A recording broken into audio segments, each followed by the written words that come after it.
I got some important information for y'all. There's no better place to win cash while watching sports than PrizePicks. Football season is here and basketball season is here, so there's absolutely no better time to join. It's super easy to use. To create a lineup, all you got to do, select a few player stats, pick more or less. That's literally it. PrizePicks is available in more than 40 states, including California, Texas, my home state, and Georgia. But my favorite thing, PrizePicks is going to give you $50 in lineups when you make your first $5 lineup. What's that mean? Win or lose, you get $50 in lineups for free. Just download the app and use promo code Speakeasy today. $5 gets you $50 in lineups. PrizePicks.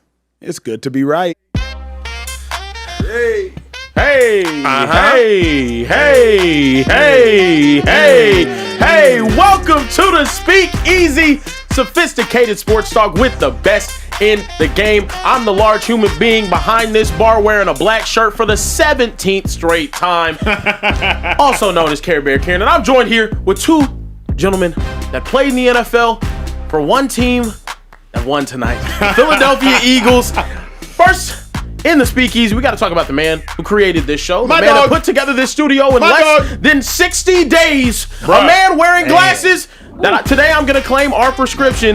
Mr. Emmanuel Acho in the building. My people, hey, it is a jam-packed day. This is the biggest day in the Speakeasy, I would suggest, in Speakeasy history. If it's your first time watching the show, congratulations, you're in for a treat. Yeah, now, you know, whenever the Eagles go out there and win, I have to give this man a good introduction because he is the all-time leader in Eagles football history, in rushing yards in Eagles football history.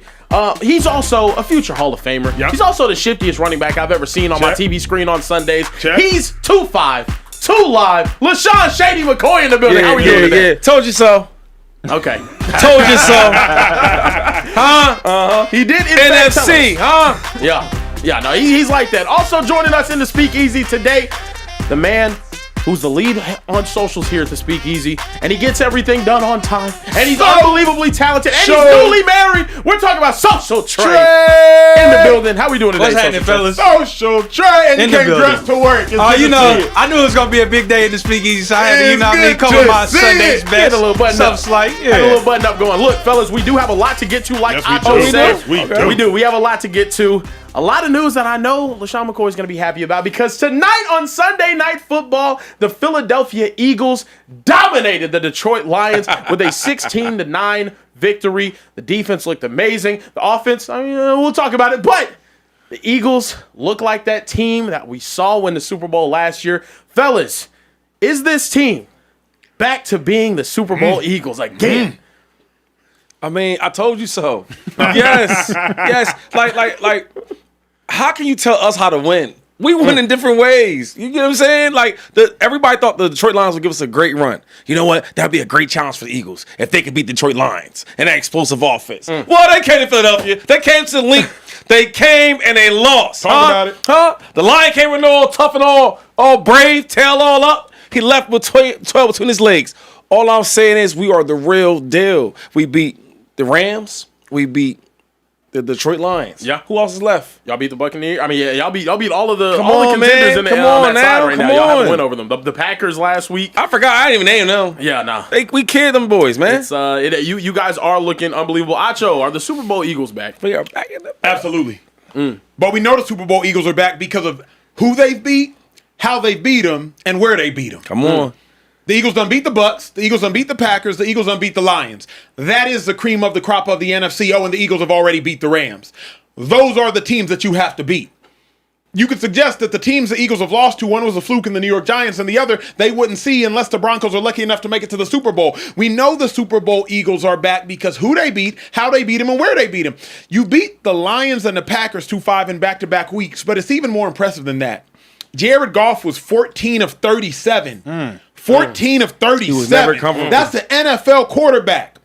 And last week, Jordan Love was 20 of 36. So you're talking about in cumulative weeks, and I'm doing this math off the top of my head, 34 and 73? 34 and 73 is what quarterbacks are against the Philadelphia Eagles. And keep in mind, don't just box score watch. Jared Goff's statistics came off dump-off passes to Jahmyr Gibbs. He had 260 passing yards, if I'm not mistaken, and 107 of those came to Jahmyr Gibbs. There was 5 yards of air yards, and Jahmyr Gibbs is getting busy. Yeah. The Eagles absolutely dominated. You hold the Lions to 9 points. The week before, you hold the Packers, I think, to 7 points. And on top of that, the Lions, I think, are 0 for 5 on 4th down. Yeah. That's 5 turnovers, not counting the pick. That's 6 turnovers, a true turnover, and 5 turnovers on downs. Eagles are a dominant defensive team. They're a dominant football team. I got to say this, though. I think our defense might be better than the defense we had when we went to last Super Bowl. Last year? Whatever. No. Super Bowl. The last Super Bowl we had. Yeah. Not last year, but the one talking about? Yeah. Was it 2022? 2022. They had the most Bro, sacks. that Third most third most sacks. in sacks. history. Yeah, I think we might got them. Because if you watch the way we play, we are so good. I haven't seen St. Brown get locked up like that ever. Yeah, talk about never, it. ever. I've never seen Talk that about though, it, right? 2-5. We didn't let him run the ball, and we played physical, and we made Jared Goff uncomfortable in that pocket, and we do stuff like that. That's how you call a dominant game. Because we didn't play great on offense. It didn't matter though. Yeah. Forget South Philly. Forget about it. Forget about it. Look, I think we have to talk more about this defense, fellas. At the start of the season, the concern with the Philadelphia Eagles, I don't get how this happens. Talk about it. Shedeur, the concern with this Eagles team at the beginning of this, we're not able to consistently rush the passer. Yeah. Let's get Brandon Graham out of retirement. Yeah. He's out there blowing guards up on crucial 4th downs. Yeah. Boom. Okay, let's bring him back. Let's go ahead and trade for Jalen Phillips. Plugging every whole body. he's nice. He's unbelievable. Nice. You get Nolan Smith back. You get Jalen Hunt back healthy. Now they look like one of the best defensive say line something? groups in the Cool. entire Too. league. We have to say this, Shady, because we were very, very rough verbally on this individual. Adoree Jackson had himself a game tonight. Yes, he did. We crushed Adoree Jackson Yes, he after did. the New York Giants game when he turned it down. Adoree Jackson had himself a game tonight. Keely Ringo on special teams made himself some big plays tonight. These are 2 players that we were incredibly critical of early on in the game. In the Speakeasy, we do not lie to you. You might hate what we say, you might love what we say, but I promise you, we're going to tell you the truth every time we say whatever it is that we say. Adoree Jackson had himself a game tonight. Kudos to him. And then beyond that, like you said, bro, all of the deficiencies of the Philadelphia Eagles that Shady may have brought up, that I may have brought up, that you may have brought up before the season, they filled those gaps, bro. And now They made it look easy though. easy as can be. And now they made organizational filling of the gaps mid-season look unbelievably easy. Correct. If they are to win a Super Bowl this year, which I think right now they're the outstanding favorite to, all they have to do is get some sort of rhythm going on offense. I hate to say this, but it's crazy how good of a job Howie Roseman does. Here is what, even if the Eagles don't get a rhythm going on offense, which they should, which they will, and I trust them too, if you are holding Jared Goff and Jordan Love to 10 points and 9 points in back-to-back weeks, you're fine. 5 best quarterbacks in the NFC in no particular order. Matthew Stafford, Dak Prescott, Jordan Love, Jared Goff, Jalen Hurts in no particular order. Put Brock Purdy in there. I'm not here to argue. I'm here to suggest the Eagles have held 2 of the 5 best quarterbacks in the NFC in back-to-back weeks to atrocious performances. Their worst performances of the season. Yeah, man. If the Eagles defense is doing that, maybe we just got to look at the Eagles as a defensive football team. That's what I'm thinking about. Is that what you think their identity is going to be moving forward? Win games. I don't know what that looks like. Okay. You see what I'm saying? Like, everybody can't say that. Everybody can't say if our quarterback don't play well, we still ahead, win the 2-5. game. Go ahead, If we 2-5. can't pass the ball a certain way, we can't win the game. Cook 2-5. We find ways to win games. see what you did We there. had the whole Lions offense in a box. Straight, can't even move a straight jacket. They barely can talk. And people think that's probably the best team in the NFC? Okay, last week, Jordan Love in a box. That's what we do. Yo, one thing about Philadelphia, I don't care how it looks, how ugly or how cute, we're going to find ways to win games. And that's our identity. And I think that has to be okay. Shady cooking right now. If y'all watching this show, y'all in for a treat. Got an Eagles all-time rushing leader right here talking to y'all in real time. Future Hall of Famer. I'm speaking it into existence on this Sunday morning. Let the church say. Amen. Hallelujah. Shady's exactly right. Offensive football team, it don't matter.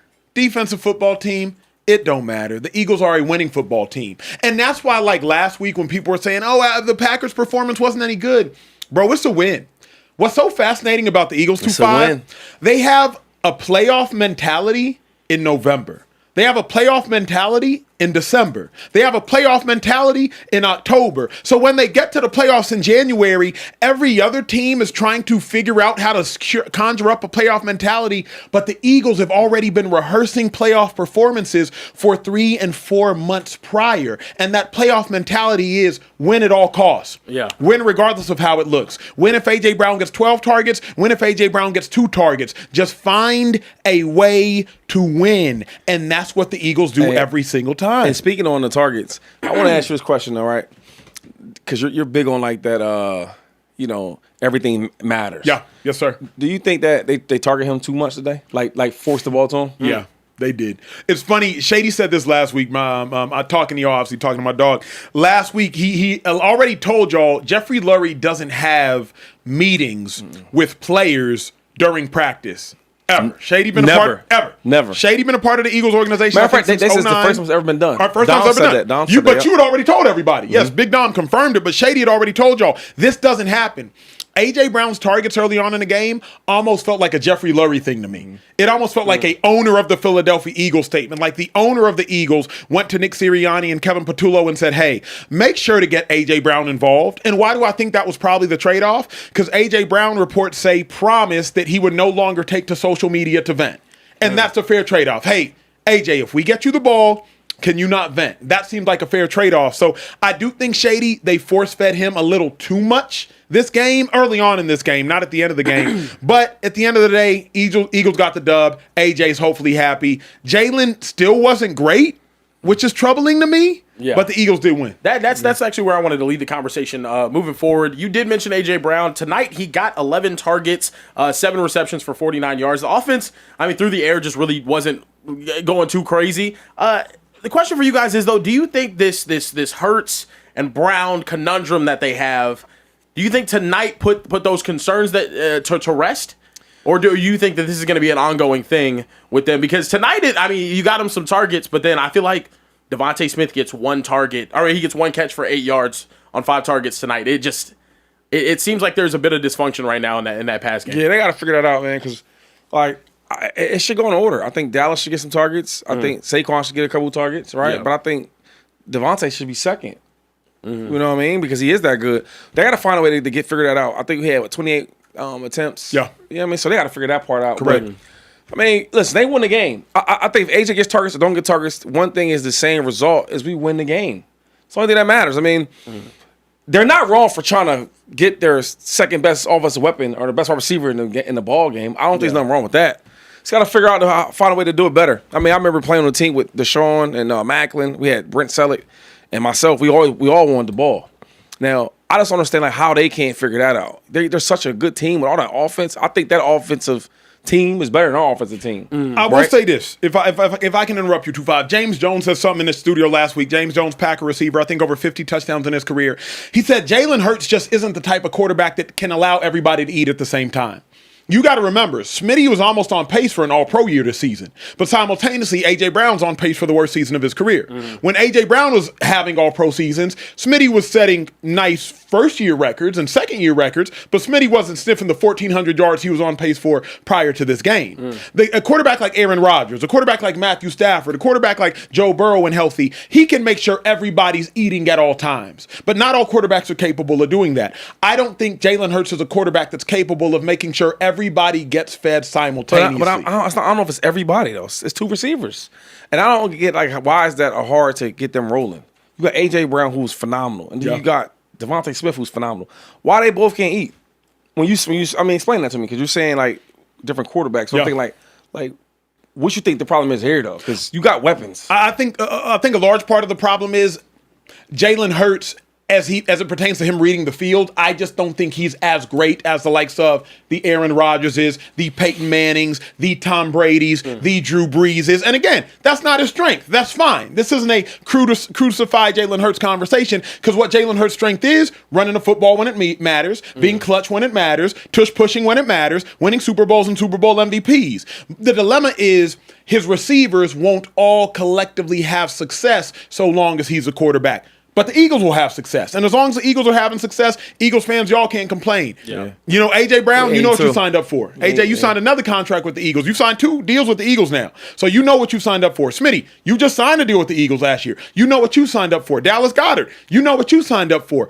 All of the Eagles receivers should know what they've signed up for and know that Jalen Hurts won't necessarily get you all yards at the same time, but he'll get you Super Bowls. I'll say this, though. I think this year's offense, I think a lot of people are blaming Kevin Patullo for the lack of explosivity with the offense, for the lack of run game with the offense.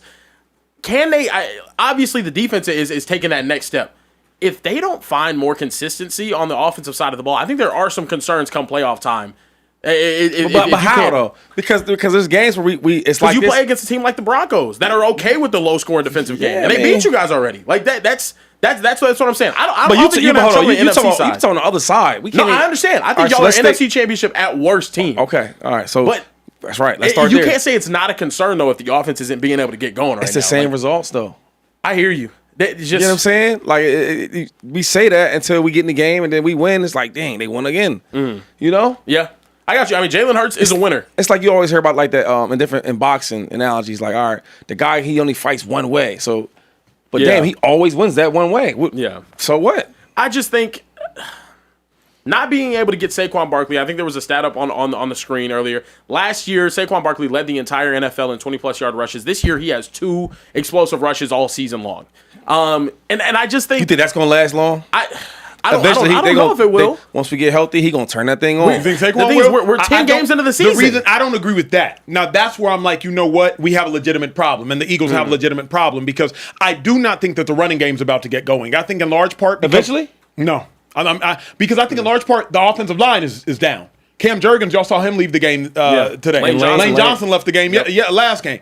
Eagles' offensive line is down. Mekhi Becton, they miss him, although he battled injuries and battles injuries with the Chargers. So I don't know that the Eagles' run game will get going. As a result, I think that's partially why the Eagles' pass game can't get going. Because you don't need the extra defensive back to have stopped Saquon Barkley this year.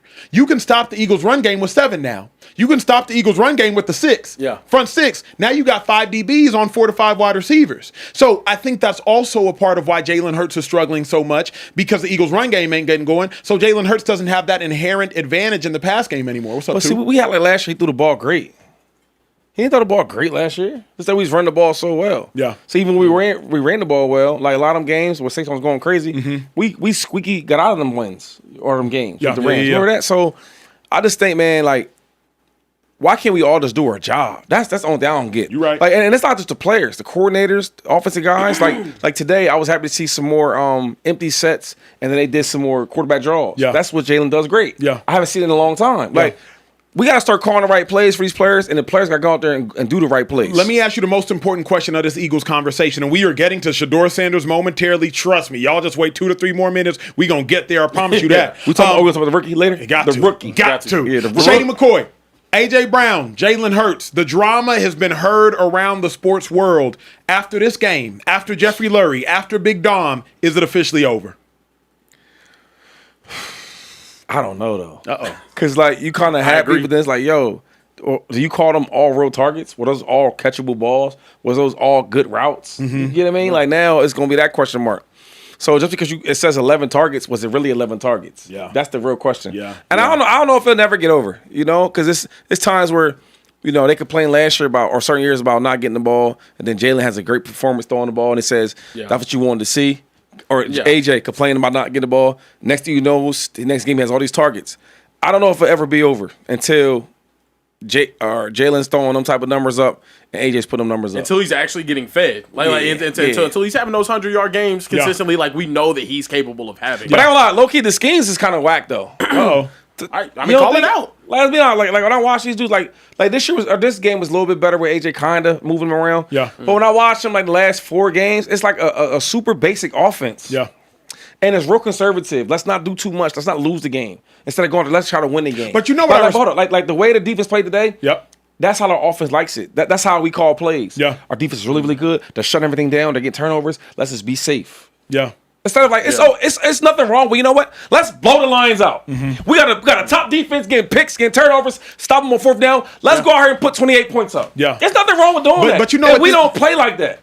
But here's why I'm going to push back. That's what makes y'all good, though. Because that's what I'm going to say. I'm going to push back. 2-5. One of my favorite outings with you was when we was at the casino during the Super Bowl a couple years back. Me and my dog rarely get to kick it like that. We was at the casino. And what I learned, you learn a lot of life lessons at the blackjack table. A lot of them. A lot of them. And what I know is this, 2-5, is like, if you already up, when you was up 100,000, 150,000, you stop pressing. Because you're already up. That's true. That is true. Yeah. You're already up. That's true. So 2-5, you like, hey, I'm going to just ride out the shoe Acho. I'm looking at you like, hey, bro, why you pull back? Why you only playing $100 hands, $1,000 hands? You was playing $10,000 hands. Like, Ach, I'm up 150 stacks. Why am I still pressing for? If you had to have the advantage, chill. I think that's what the Eagles are doing. They could come out here and flea flicker. They could come out here and double reverse pass. They could come out here and run all of these empty sets and spread concepts and these elaborate concepts. But I think the Eagles are like, we have a really good defense. We have more talent than you have. We're already ahead. Why would we press? We don't need a press. Y'all are the ones who need a press. Detroit Lions 2-5 went for 5 4th downs. That is idiotic. But that's what you do when you got to press. Because you're at the disadvantage. Yeah. So in my mind, I hear you, and I'm not saying that you're wrong, but I am saying the logic that the Eagles apply makes perfect sense. If you're already ahead, like at the casino table, don't press. I mean, I hear you. Yeah. I think we have a really great team, and that's why I can't really agree with you. This is not Vegas. This is not Atlantic City. This is NFL. And my thing is, imagine if Michael Jordan would have said that. Right? You know what I'm saying? I don't want to step on their neck. We're going to win the game. Imagine if the freaking Dodgers would have said that. You know what I mean? Like I just can't really agree with that. And it's the reason why you're a GM. You go out and get these players. A GM's role is to get really, really good skill positions, good linemen. Not only starters, get some backup, right? Get some depth. I think a long depth chart is good competition for the team. Anybody that gets hurt, you got somebody to step in there. Okay, and now you have them. Why you don't use them? Like, and I don't know what that answer is. I'm just trying to get that question mark. It's like, yo, on defense, we put the pieces together. You see how they play. On offense, we have the same pieces. Why we can't put it together? Yeah. That's the question mark I need to be answered. Yeah, no, I hear you. I mean, they too many pieces to not have as good of an offense as I think they're capable of. Yeah. But like you said, protecting the football is the Jalen Hurts way. Correct. That like the 20 touchdowns, 1 interception, and the however many games it was. Correct. That's what gets them winning Super Bowls. I got a question. What's happening? Can we talk to the chat? Mm-hmm. And while we get these super chats, can you get your mind right for Shedeur? I can, yeah. We can say super chat now? We got some yeah. No. We on YouTube. Can we get to the and we can cuss. We can cuss again. Okay. Can we get to these super chats? Most definitely. And when you get to these, read these super chats with all your heart now. Okay, I will. And you get your mind right for Shedeur. Okay, I got you. Lock in, Care Bear. First one we got was from Care Bear's favorite chatter. He said 214? 214, Mr. DFW in the building. my boy. He said, Bear, what up? This is what we do. Shady, get them boys straight. Next week, the Birds come to Dallas. I told which Eagle joining the show tonight. You know he was on your head. Yeah. Because we had a guest in the last Sunday show. I hit Brandon Graham with Shady McCoy in the group chat right before we went live. BG should be joining the show so long as he ain't got a crazy press conference. Keep going. We got some other super chats from Papa Bless said golf needs to go. Receivers open all night and golf through dirt balls, air balls, behind guys, even air without balls. pressure. There's no Super Bowl window as long as golf is under center. That's wild. Jamel Wright said the offense will look good next week against the Cowboys. We got another one that said Another one said we need to have an uncomfortable conversation about Barkley. He's obviously better. But Tank Bigsby running style is far more effective right now. Hold on. We got to talk about that. We got to talk about that. We might have to. Okay, that was Gravyware. I can't wait to hear your answer because you brought up Bryce Brown last time I was in the building. So I can't wait to hear what you're about to say. Can we have? Well, first off, I think we got 7K in the building. We got 7K. We got 7K. Biggest show in Speakeasy history. Let's go, baby. Y'all making history. If we got 7 in the chat, yeah. I know they're for the Birds, and we keep like this. EAGLES Eagles. Baby, building. Sheesh. Yeah, I'm excited you lost me. Chat looking green in that. They look all green. It's like money. I'm gonna keep it quick. Saquon Barkley is him. Saquon Barkley is that dude. But the NFL is a "what have you done for me lately" league, and I'm just personally tired of seeing Tank Bigsby have more yards per carry than Saquon Barkley in a couple games now. That's all it is. Saquon Barkley's that dude. He's incredibly talented. He's a Philadelphia Eagle. All of those things. But in the NFL, they're always looking to replace you. I just wish when Tank Bigsby break those long runs, Saquon wouldn't be on the sideline looking with a long face. You feel me? Yeah, I'll say this though, Acho. You're a linebacker. You play linebacker in the league. When you're going up against a Saquon Barkley, what's the game plan on defense? When he's on the field, him, gang tackle him, keep stop him in a box. Saquon Barkley. Correct. Though. When he comes off the field, you exhale a little bit. That is true. Yeah. That's definitely what Tank Bigsby. And look, Tank Bigsby, amazing complimentary back right now for him. Them picking him up, been amazing. But I also think you're gonna go out there and give Tank Bigsby 25 carries. You're not wrong. And give Saquon 15. Yeah, you're correct. Like, we're not doing Keep that. going. We got DB said, didn't Shady say nobody scared of the Broncos? Didn't Shady say nobody scared? It was a super chat so nice he had to send that joint twice. DB coming for your neck. Was this the one threatening us?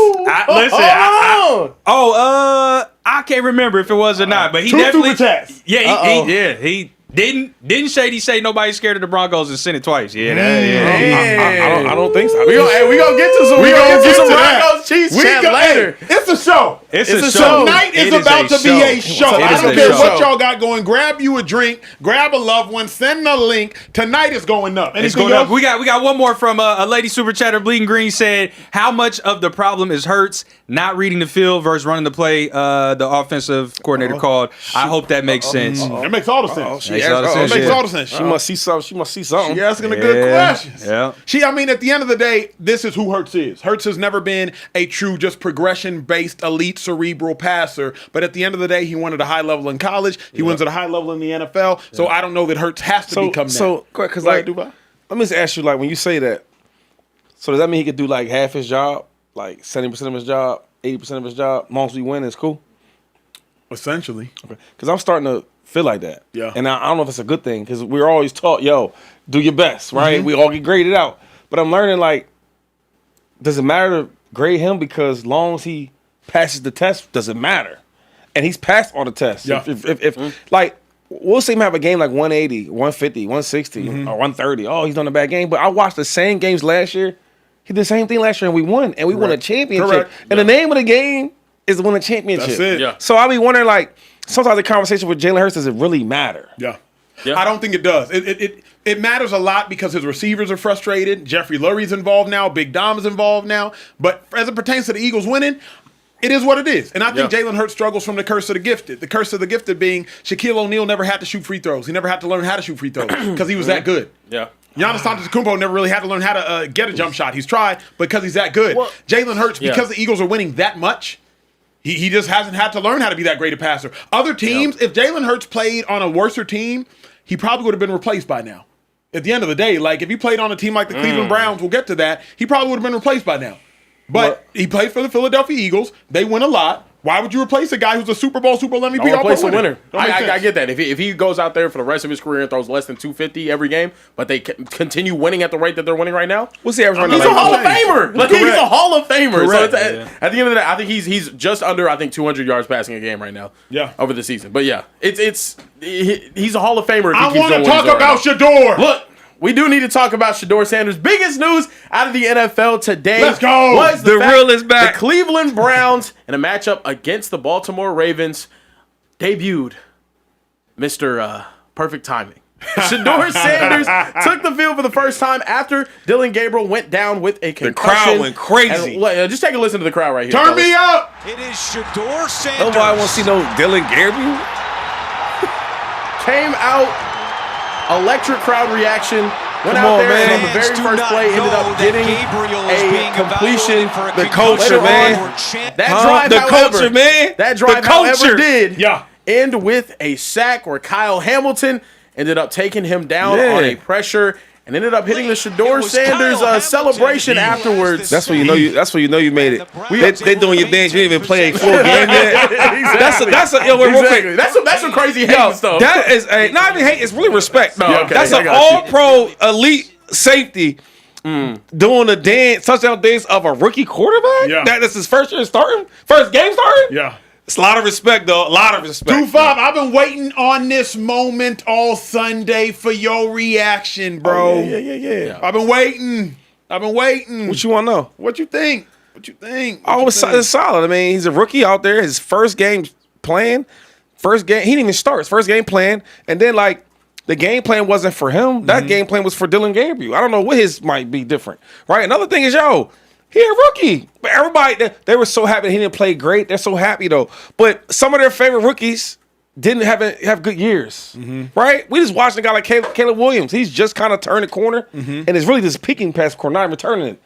And we gave him how many years? We gave 2 years, 3 years? Come on, now. So, yeah, I'm cool with Shedeur. Next game, I'll grade him a little bit differently because it'll be his game plan for the whole week. We'll see. I'm going to say it like this. And we keep it real in the Speakeasy. I apologize if I hurt your feelings. If you want somebody to lie to you, go watch another show. Shedeur did what backup quarterbacks do when they come into a football game. He struggled in a mighty way. Shedeur didn't come into this game and overly impress us. But he wasn't supposed to overly impress us.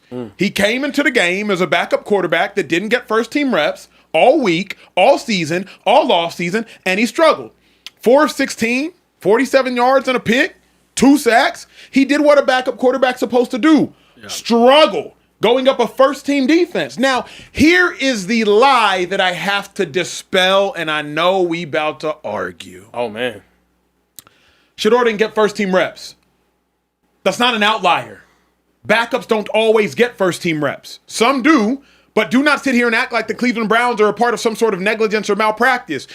Backups are backups. They run with backups. So if you want to sit here and just retweet things that suggest Shedeur didn't get any first-team reps and that's malpractice, hi, backup speaking. When I made my first career start going in against the Washington Commanders in 2014, I didn't have first-team reps all week. As Michael Kendricks is down, D'Amico Ryans is down, Acho, you're up. I made my second career start against my brother, the Arizona Cardinals. It was 2014. I started that game because Casey Matthews was late to a team meeting. I didn't know I was starting until that day. Didn't get any first-team reps.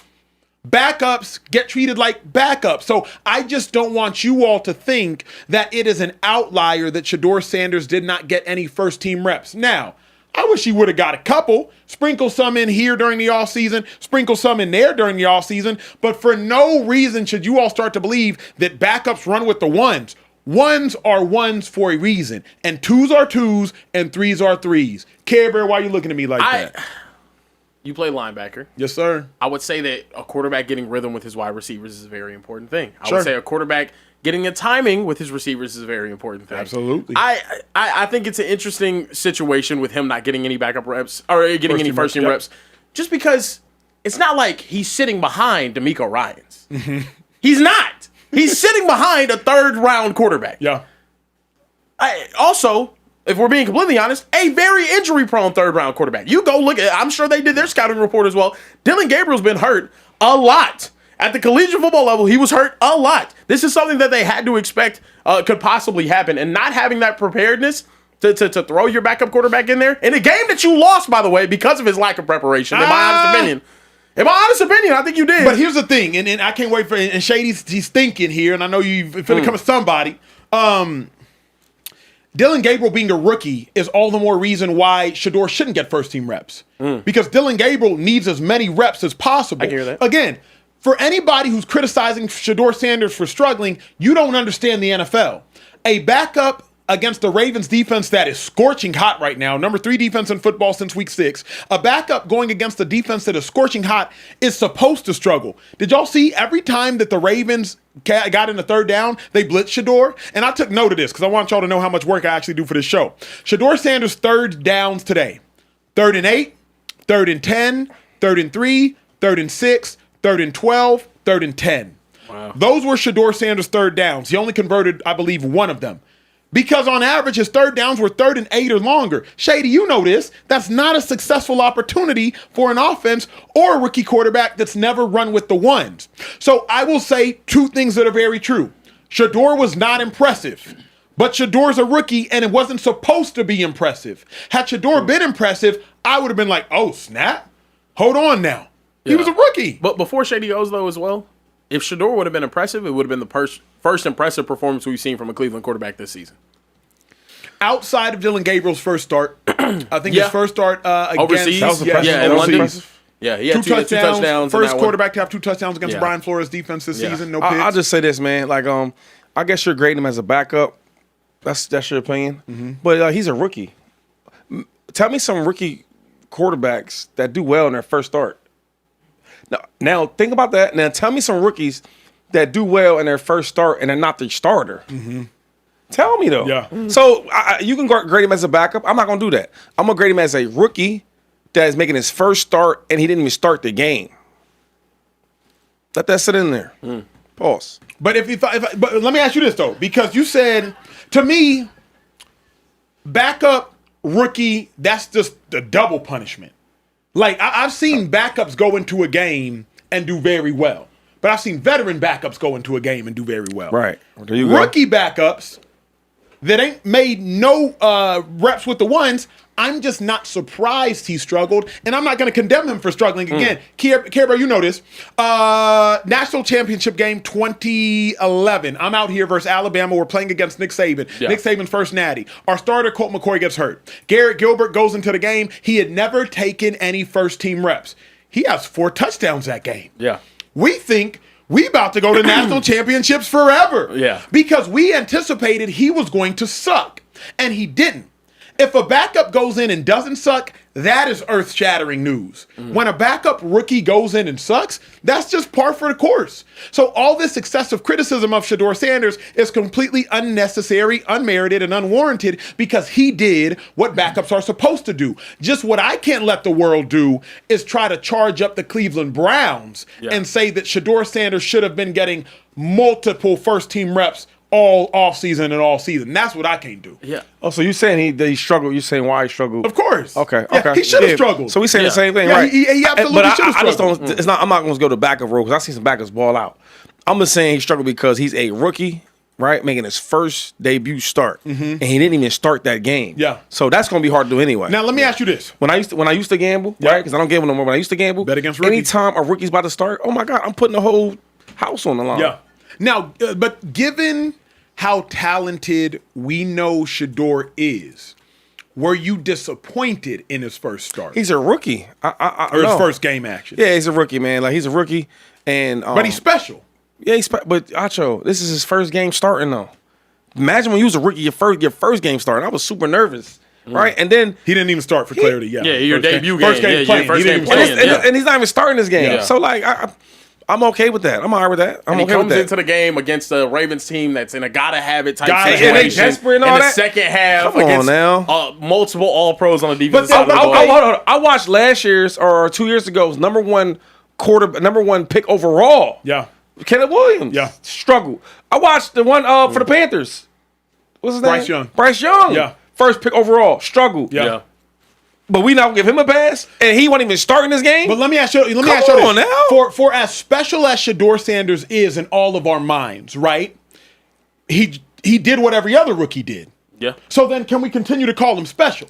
Because Shedeur just did what So every wait, other hold rookie on. did. So wait, if you struggle, hold on. I just want to hear what you're saying. Yep. If you struggle in your first start or your first time even playing as a rookie, we can't call you special. No, we can. I'm asking you this, Shady, is Shedeur did what any other rookie would have done. It's not the hard. greatest rookies or the bum rookies. They all okay. Right, cool. it's not hard to go. What was he? 4 for 16, Kieran. With Right, yeah. 2 It was sacks, bad. a With pick. 2 sacks It was and a bad. pick and 47 Like, yards. Yeah. It's not. Had Dylan Gabriel done this, we wouldn't have given Dylan Gabriel a pass. We would have just been like, he's not good. We would have said Dylan Gabriel's not good. We know he's not good. Why is Dylan Gabriel playing? Yeah, I think it's. But so- to Shady's so- point, though, so he Pay- also would have had a week to prepare. So Peyton Manning, right? We all thought he was special. He was trash his rookie season, right? Yeah, rookie season led the league in picks. I think. Okay, 28. yeah, he still has a record. He still has a record for most picks as a rookie. Yeah. He still we thought he was special. His first start, right? Yeah. All right, come on, man. We got listen. Just because his name is Shedeur, we got to treat him and grade him the same like we do every other rookie. That's all. Josh Allen, I played with Josh. Yeah. Right. I knew he was gonna be special. Yeah. I was the first to call it out. True. But it took some time. True, We're like, but- whoa. But let's say this, because again, backup speaking, if Shedeur wants to cut through in the NFL, he can't afford to be normal. And let me tell him what nobody else might tell him. If you, as a 5th round pick, with the odds stacked against you, a head coach that's not leaning towards playing you, a lot of people who are rooting on your downfall, if you want to cut through Shedeur Sanders, you cannot afford to be average. Shady will give you grace. I will give you grace. Care Bear will give you grace. But the fact of the matter is, if you want to overcome all odds, you have to do the unthinkable and you have to do the impossible, which to some degree is going in with minimal reps with the ones and finding a way to succeed. Is it fair? No. Is it likely? No. Is it difficult? Absolutely. But do you have to find a way to do it nonetheless? Yeah. Like, if you want, I remember this, man, it's story time. So you don't think the team or coach will give him a grace? Kevin Stefanski won't. Stefanski went to the podium today and said, as long as Dylan Gabriel's healthy, he's the starter. Stefanski went to the podium today and said, Shedeur hasn't gotten any reps with the ones all season. Stefanski won't. Yeah. He said the first time he's played with the starters was today. In that game, yeah. And we think he's a good coach. This is a true story, Care Bear. It's a true story, 2-5. True story, y'all watching. I can't wait for this one. My third year with the Eagles, my special teams coach, current special teams coach for the Detroit Lions, Dave Fitt, he came up to me in the Eagles facility. We're walking through the hallway. What up, coach? Acho, can I talk to you for a second? My heart sank, 2-5. I said, what up, coach? He said, I'm going to be honest with you. If you perform how we think you're going to perform, and if everything goes as normal, you're going to get cut. So you have to do something extraordinary to make this team. He said, we've drafted Jordan Hicks. We traded Shady McCoy for Kiko Alonso. We still have D'Amico Ryans. We still have Michael Kendricks. If you do the norm, you're getting cut. You have to find a way to outdo the norm. And the message he gave me is the same message I would give to Shedeur, not as it pertains to getting cut, but as it pertains to backing up Dylan Gabriel the rest of the season. Shedeur, if you go in and do what any other quarterback would do because you're a rookie, like Shady said, and you go 4 for 16, 2 sacks, a pick, if you just do regular rookie stuff, you're going to be Dylan Gabriel's backup.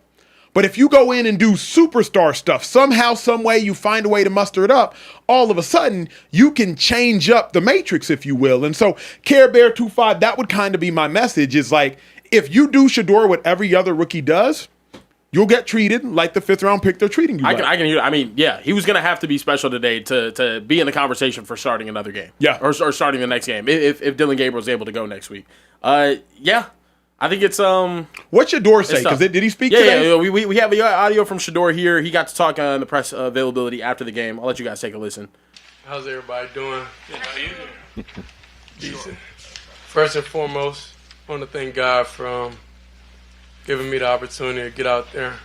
That's all you could ask for, honestly. A chance to get out there, get your feet wet, to experience how it feels, to even be out there with the team, with the first group, with everybody. So I'm truly was excited.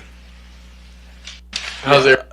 So we got to hear that from him, and then Kevin Stefanski in his media availability said that this was the first time he was getting any reps with the starters and whatnot. Do we think Stefanski has made the right, after seeing Shedeur today, do you think Stefanski has made the right decision in keeping Dylan Gabriel as a starter or naming him above Shedeur Sanders in the first place on the depth chart? Yes. And I'll say yes, not because Shedeur Sanders was so bad that I'm saying yes. I'll say yes because Shedeur got drafted after Dylan Gabriel. Regardless of if Shedeur is better or not, he got drafted after Dylan Gabriel. And at the end of the day, not in preseason nor in this limited, non-repetition-oriented, wildly talented Ravens defense, although Shedeur has all the excuses in the world, it's not like Shedeur has done anything in his NFL preseason and regular season tenure to suggest, yo, you should be starting and Gabriel should be on the bench. He's sorry as hell. Shedeur had a good preseason game. He had a terrible preseason game. You know what I mean? Dylan Gabriel's had 2 good games this season, I would suggest. A really good game in my mind, especially for his first start against the Minnesota Vikings. He's had a couple terrible games. Shedeur hasn't done anything all NFL career that's led me to say he need to be starting and Gabriel need to be on the bench. And Gabriel hasn't done anything to suggest to say that he need to be starting and Shedeur. They're both been okay. And the okay guy that's drafted ahead starts. So more of the draft pick. That's it. Okay. That's literally it. Where you at, 2-5? And what's the question again? Essentially, do you think Stefanski made the right decision starting Dillon I Gabriel? don't think Stefanski does anything good. Oh, wow. No, seriously though, like we going for his what he used to do. He don't do anything good no more. I mean, you draft these quarterbacks 5th round, 3rd round, right? We thought the 5th rounder was better, but then you take the one that was worse in college, you make him the 3rd round. Now they going at it. Then you see Dillon Gabriel. He's not doing much. I don't know, man. Then you don't give they're 2 young quarterbacks. Anything can happen. You don't give the boy no first team reps. Now I'm on a team where they give a lot of the first team reps to the the superstar players and all that and the ones. But here and there, the backups would get a rep or two, right? Because if anything can happen in the game. I guess it's good coaches and bad coaches. Andy Reid won't do that. Yeah, no. We got. Answer me this. Hold on. You're telling me Andy Reid, because I don't know. Andy Reid gave the Chad Henneys and the Matt Moores reps. Yeah, they were the ones. Yes, they were here and there. Yeah, if you have a reps, for, I don't know, of 60 plays or 50 plays in practice, right, the refs probably get 3 or 4 of them. Yeah. They're going to get something. Yeah. Because anything can happen in the game. Like, you got to be kind of prepared. Obviously, you want the starters out there getting on the reps, yes, because they're going to be playing the most. But if anything happens, if you break a shoelace, you need to be out there and playing. So, Mahomes will have most of the reps, but here and there, guys are getting some reps. Also, if we're being honest, he's a little more prepared. He comes into a game that you're winning. Yeah, and every opportunity to win that game, I can say that's bad coaching afterwards. I don't think I'm crazy for saying he's coaching out practice. You lost the game because he wasn't ready. And he's young. See, I think you think about some of the older vets, backups. Yeah, they might not need as many reps, but when you got 2 rookies in there and anything can happen, and one rookie is looking bad, you know what I'm saying? I would give him some reps. And he's already known to be injury prone. And this is why he should be fired. Yeah. Go ahead. I guess there's some super chats. I was going to say, we do got some lit super chats. Our boy Vic Damone said, Pastor Acho, he said, Pastor Acho, I have to disagree. You're right about your backup point, but how many teams have 2 rookie quarterbacks at the same time? It was a disservice not to give him at least a few reps. Loving the show. #pour up. Vic always wants us to drink. He really does want us to drink. Yeah, man. Pastor Acho is. Hold on. What up? We breaking records tonight in the Speakeasy. Right. We are breaking records. Poured up? Yeah. Work on that. Yeah. Work on Watching that. at home, hit that like button. Make sure you guys Pour hit that some subscribe up button. for sure. Pour some up with us right now, man. Pass it over here. I got you. Pour some up. Most of them. So we got some more Shady hate in the building. Garrett said, Shady, you talking like you owe that man money. He went 4 for 16 against a bottom feeder pass defense. Come on, Shady. Even as a Cowboys fan, I know you know ball better than that. Rookie or not, it's unacceptable to play that bad. Kill him then. Woo-wee. You need a drink, Shady? Get that drink. Get that drink for yourself. Shady, the floor is yours. Get that drink. I'm not mad at it. Okay, all right. You gonna trade one? Oh, no, yeah, I got you. Pass that. I mean, y'all listen, man. He played bad, but he is a rookie. Like I just, it's funny how things change, though, right? When other rookies do it, we want to give him a pass. But Shedeur, we don't give him a pass. Yeah.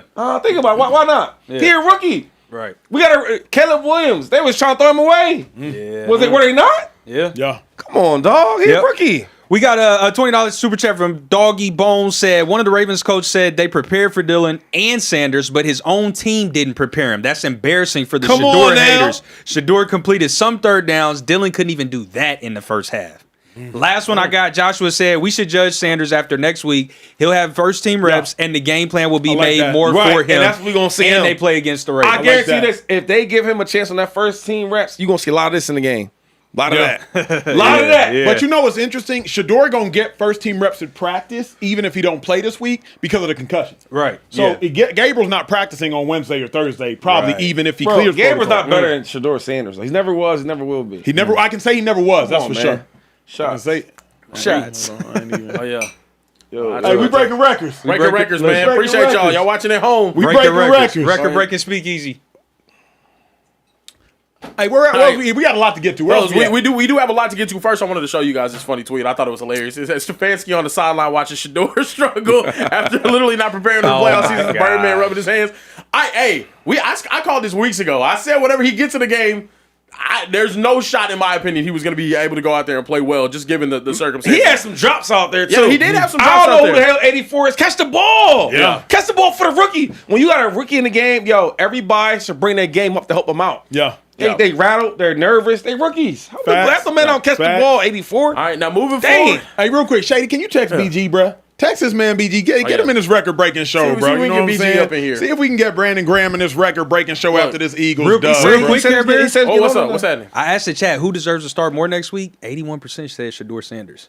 The people want Shedeur. You need to change. Duh. Hello. Do they want Dylan Gabriel for what? I mean, Stefanski says they want change is Gabriel. gotta come. If you put in the chat, do they want Stefanski? They'll say no. They don't want Kevin Stefanski in the freaking game. Hey, a change gotta come. I was born by the river in Little Old Town. All right, look. We got to keep it pushing. You did get some super chats earlier calling you out, LaShawn Shady McCoy. You said, how about them Broncos? Yeah. Fellas, The Denver Broncos defeated Patrick Mahomes' Kansas City Chiefs for only the second time in his career. They hit a game-winning field goal and now have control of the AFC West. In my opinion, fellas, this division is wrapped up after this victory. A huge victory for the Broncos today. How much trouble, though, are now the 500 Chiefs 10 weeks into the season? Serious question though. You guys are really scared of the Broncos? Yes, but watch- talk about the Chiefs. Yes. How much are the Chiefs in? We don't get to the Broncos. We got to talk about the Chiefs. Broncos. Yeah, they 5 and 5. 5 and They're 5 right now, Yeah. outside of the playoff picture. Yeah, it's looking like it's not their year. Yeah, that's how it works. I mean, you've been there 3 times in a row? Yeah. You've been to the Super Bowl 3 times in a row. I'm not gonna sit up here and kill you like that. I won't. I'm gonna just keep it real and say this year ain't the year. Right? The Chiefs have nothing they can hang their hat on. They don't have like a suffocating defense that they used to have with a dominating interior lineman like Chris Jones and really good outside cornerbacks like L'Jarius Sneed and Trent McDuffie, though McDuffie's still trying to do his thing. They don't have an offense that scares you anymore. They've never had a dominant run game. Travis Kelce, shout out to him for doing what he can, but what he can still ain't enough to get it done. Rashee Rice, he's trying to figure out how to get in rhythm and how to use them, but nobody on the Chiefs scares you. They got Pat. But Pat ain't got nobody really that's going to scare you and intimidate you. Why they don't play Thornton more though? He's better. He's the second best receiver on the squad. Probably because they've invested too much in Xavier Worthy where they drafted He's not him. like that. He's a gadget receiver with speed. Yep. Right. Who else they got? Rashee Rice, Hollywood Brown. Where he been at? Where Hollywood been at? Hollywood just on the Yo, field. another thing about your boy, and I don't want to talk about you Texas guys, but y'all do be overrated. Anyway, he's a 4.2. What is he? Yeah, 4-2. He don't play like it though. Here's the thing, though. If we're being honest, Xavier Worthy had beat his defender a couple times today. Yeah. And Pat overthrew him. Yeah. Like, he beat his Very defender true. a couple times today. I'm not going to criticize Pat. You can't criticize Pat. But what I will say is this. The Chiefs don't do anything at an elite level. You don't lose 5 games through 10 weeks by coincidence. You don't lose 5 games through 10 weeks because you got unlucky. You lose 5 games through 10 weeks because you're not that good. Well, listen, I'll just say this.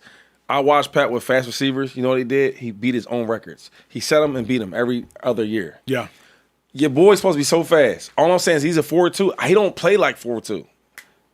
When you watch Tyreek Hill, even when you watch McCole Hartman back then, like they played like they 4.2s. Sure. He don't play like it. Yeah. Is it me? It's not It's true. like maybe force him the ball. Like, I think the Chiefs have a lot of issues. Yeah. And remember, like, they're not great this year. No, they're not. And the But they problem don't look explosive. They just look explosive. Even Correct. when they weren't winning games the explosive way, right? They didn't have the personnel. Well, you got the personnel. Yeah. Supposedly, I would like to see Thornton in there more because every time he's in a game, whatever it is, he does make He plays. gets some explosive plays going. He hit out on names, so you don't play him. But them other dudes like Brown, I ain't seen Brown since Lamar Jackson era started. He had a couple touchdowns a week. And the other one, his boy Xavier Worthy, like Xavier Worthy, yeah. he's like a gadget dude that's not fast. Like he's supposed to be fast. He don't play fast. I think the tape disagrees with you on that because he be running bycats. Yeah. He be running bycats. They don't get nothing. They don't complete nothing. They're not executing with him. They're not executing at all. I'm not blaming it on Pat. They're not executing at Yeah, all. like- But the problem is the Chiefs aren't executing. Yeah, the Chiefs as a whole, Aren't as a collective, executing. they're just not executing. And right when now. you look at, bro, I played linebacker, and I helped a lot of linebackers that played significantly much more time than I. Kareem Hunt ain't scaring nobody. He's not anymore. Isaiah Pacheco, he was hurt. When he healthy, he not scaring nobody. Noah Gray not scaring nobody. Travis Kelce, currently, he not scaring nobody. The Chiefs just don't got nobody to scare you. Juju Smith was on the field just blocking. He not scaring nobody. Like, who are you actually afraid of? And then defensively, they're still very well coached, but Chris Jones isn't still playing at an all-pro level. Yeah. The linebacking defense ain't bad, though. Not bad. Defense isn't bad. But the defense used to be suffocating. But on the offensive side of the ball, right? That's where everything's really invested in with the Chiefs. Yeah. Okay. You got a first round. Was it Worthy first round? Yeah, Worthy first round. He pick. first round. Who else you got over there? Because you got. Where are you investing your players at? Because like if you look at the back for the running backs, like Kareem Hunt, I mean he used to be really really good. Yeah. He's still serviceable now, but it's not a lot invested in him. Yeah. And then you go and you get Pacheco, Seventh round draft pick. So there's not a lot of money there. But if you go to the other side, right, the wide receivers, where y'all at? Yeah. Rasheed Rice, I think is nice though. He's a second round pick. Third round pick, I believe. Something like that. maybe so, Something like that. Okay, do you get a first round with Xavier Yep, Worthy? Xavier Worthy. And the offensive line. They invest a lot in the Brown line. was a first rounder. Yep. Right? Yep. So like a lot of their main focus is in the wide receiver group. Yeah. No, you're not wrong. They should be balling. You're not wrong. Yeah, this is also the thing. Last season, Chiefs go 12-0 in one possession games. This season, they are 0-5 in one possession games. So it seems like the It's all close good this games weekend, that they were pulling out those wins, that winning identity that they had, whether it was blocking kicks, kind of like the Eagles this year, being able to block those kicks late and make plays happen. This year, they're 0-5 in one possession games, and it just doesn't seem like they have the same championship winning pedigree But right I now also with this think, current team. bro, I think a couple things. I think the Chiefs have regressed back to the mean. That 12-0 last year, one possession games, that was an outlier. You just shouldn't have believed it. They Like, you did just that though shouldn't- consistently. Sure, but at the end Yeah. of the day, they had some lucky things happen on their side, some Very missed field true. goals, etc., some schematic things, some blocked field goals, etc. Yeah. Then the other thing, the AFC got better. Yeah. Broncos got better. Yeah. The Chargers this year, when healthy, they got better. That's two of the Chiefs' losses right there. The Bills kind of stay the same. They always beat the Chiefs in the regular season. The Eagles always beat the Chiefs or often beat the Chiefs in the regular season. So if we're being honest, the AFC got better. The Chiefs got marginally worse. And in the NFL, where everything's razor thin, that's how the hell you end up 5-5. But if we're being honest, the biggest thing, Chiefs dynasty is over. It's a wrap. Yeah, that's what I was gonna add. Hang the curtain. You think it? It's a wrap. Hold on.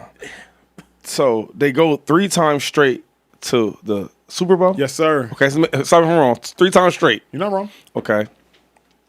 And they're having a bad year this year. Yep. And now the dynasty's over with. Yeah. Well, we knew the dynasty's over. But hold on real quick. So basically, you're gonna go because they had like a 7 year window where they did the best. Yeah. Okay. So you telling me for the last 10 years they supposed to go to the Super Bowl every year?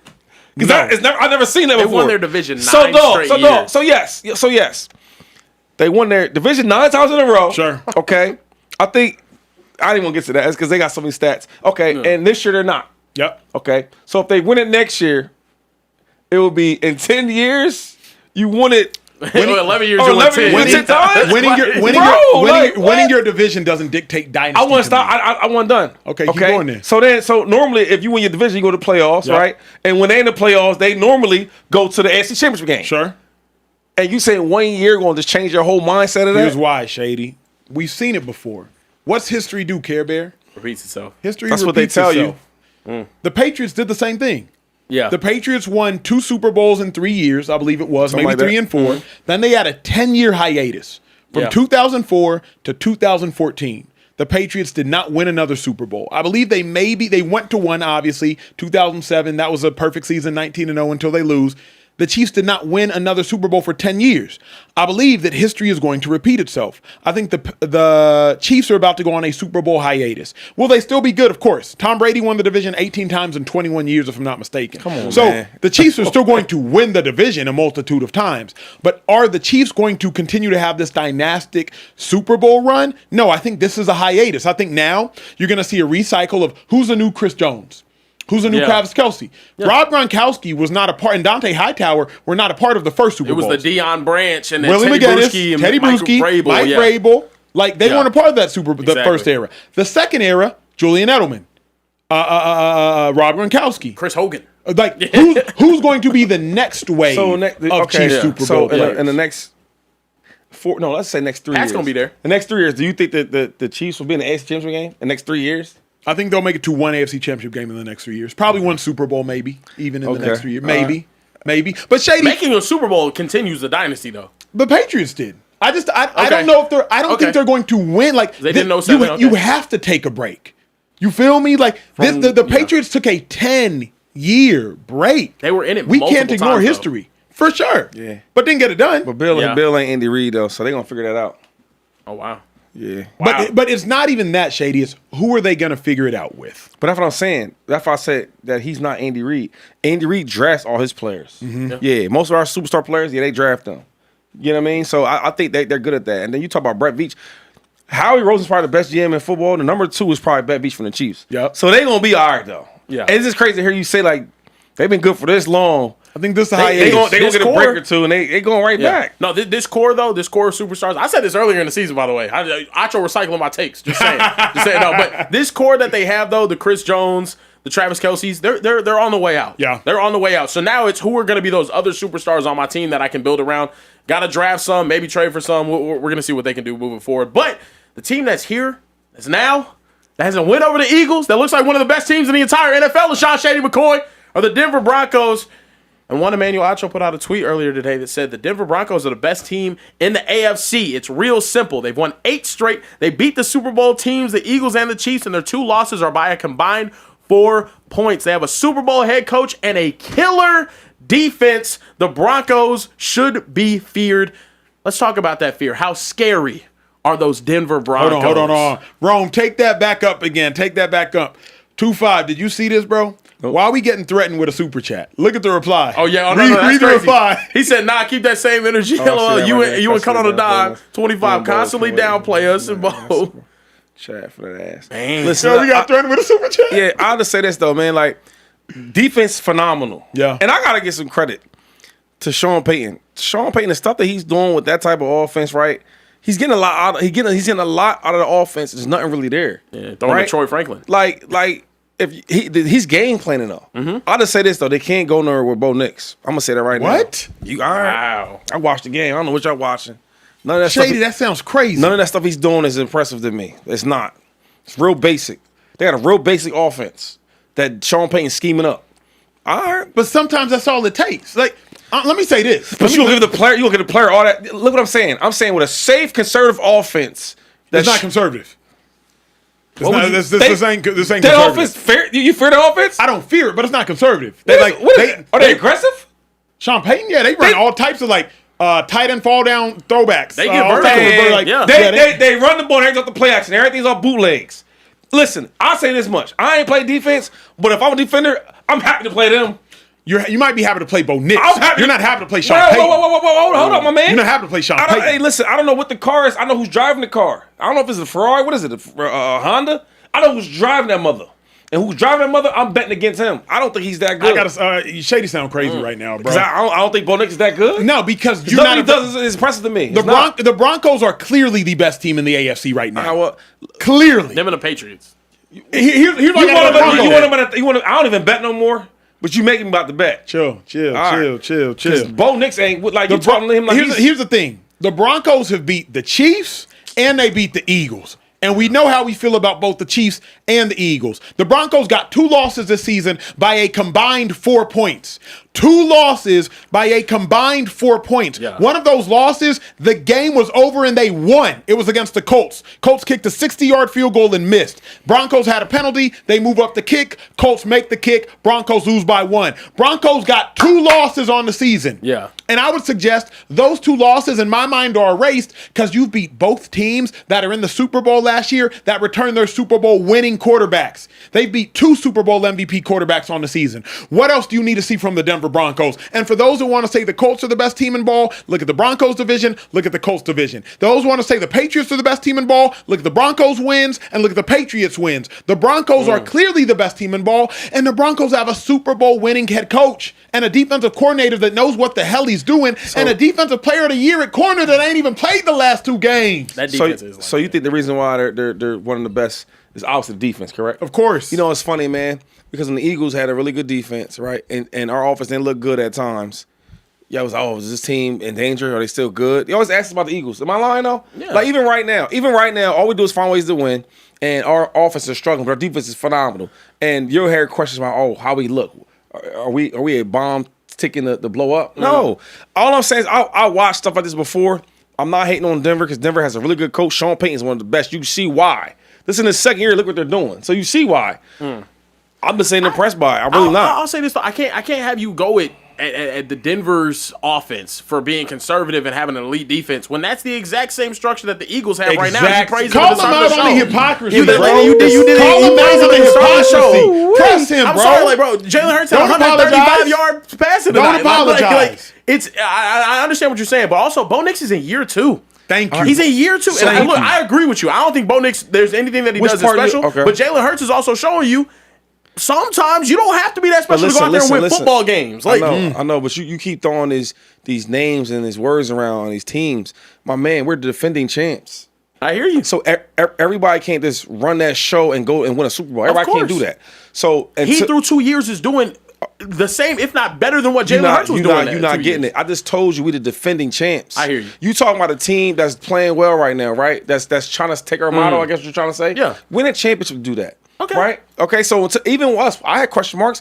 Until you go out there and get it done, Karen, what can I say? Okay. You can say I don't know instead of they're not going to do that because he's not capable of doing it. I don't believe in that. Okay. Right? Because for them, they didn't win anything. They won some football games. You talking about some football games? I hear you. We can applaud about some football games, but they haven't won anything. They got a coach that's won it before. When you criticize the way Jalen Hurts plays, that's cool. Yeah. But just know that the things you criticize him on, he's won a championship with. Sure. That's why when we have the same argument with Bo Nix, But here's what I want to say. The Broncos have the exact same recipe for success that the Eagles have. But now, the meal ain't done yet. To Shady's point. Yeah, that's what I'm saying. Like, you can't but here's my thing is, not done yet. if we watch the recipe and we saw them put the same ingredients in, then I gotta get excited. It's different, yo. You know why it's so different? The two things why it's different is one is I didn't know if that would work for us. We won a championship with that. Because if you look around the league, the last couple champions, they don't win like that. They don't. That's old school stuff. Run the ball, play great defense, play conservative offense. That's back in the day. If you look at the last 4, 5, 6 champions, they don't win like that. Sure. So when we did, I was like, oh, okay, we can win like that. That's our style. We can win like that. Second thing is, with Bo Nix, I don't know how good he really is. I really don't. I think he makes plays times and times, but I don't know how nice he is. Jalen Hurts. That's Jalen Hurts. That's literally Jalen Hurts. But how that is saying? Tell me how they saying. One dude went out there and won a championship, okay? And doing that, he was the MVP of the Super Bowl. Was he not?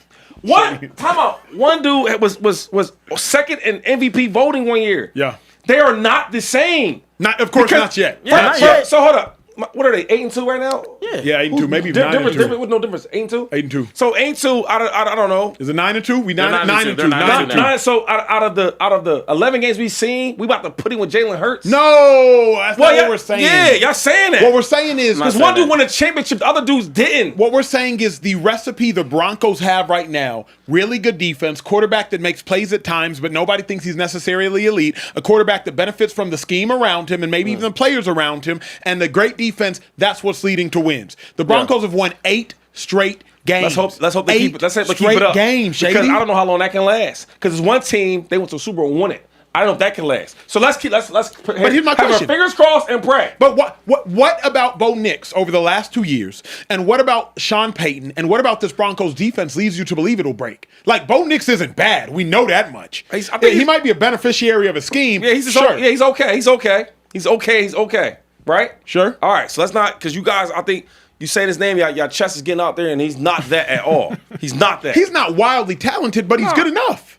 I think he's okay. We'll see because there's some games where he might have to throw the ball. Because we joke about Jalen Hurts, but there's some games he got to throw the ball. Shady, Bo Nix can throw. You acting like Bo Nix is like Tim Tebow. No, Bo Nix is like it got to be schemed up for him. I agree, but here's the thing. So if it's not schemed up the certain way like Sean Payton's doing, I don't know how good it will be. I don't know that. But the Sean Payton quarterback since Drew Brees, it's all schematic.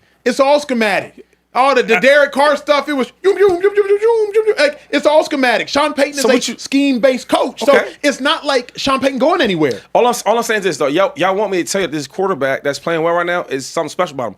I don't think there's nothing special about Bo Nix. I'm sorry. I don't know what y'all see, but I don't see that. I don't. I see a really good quarterback coach, a really good offensive-minded coach like Sean Payton putting that whole thing together. If it was other quarterbacks from other teams that wasn't as good, he can do that with them too. I agree. He shows me nothing special. I don't think he's special. I don't think he has to be. Yeah. So all I'm saying is, right, you got to be something to go out there with a Super Bowl.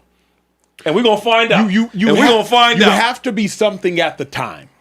You feel me? However you You wanna don't cut have it. to always be something. Yeah. Nick Foles wasn't always special. Flacco wasn't always special. Eli for sure wasn't always I ain't special. going that far back. It's a whole new day and age. man. Jalen isn't always special. Jalen Jalen- was 14 of 28 today for a buck And 35. what was he in the Super Bowl? He was special.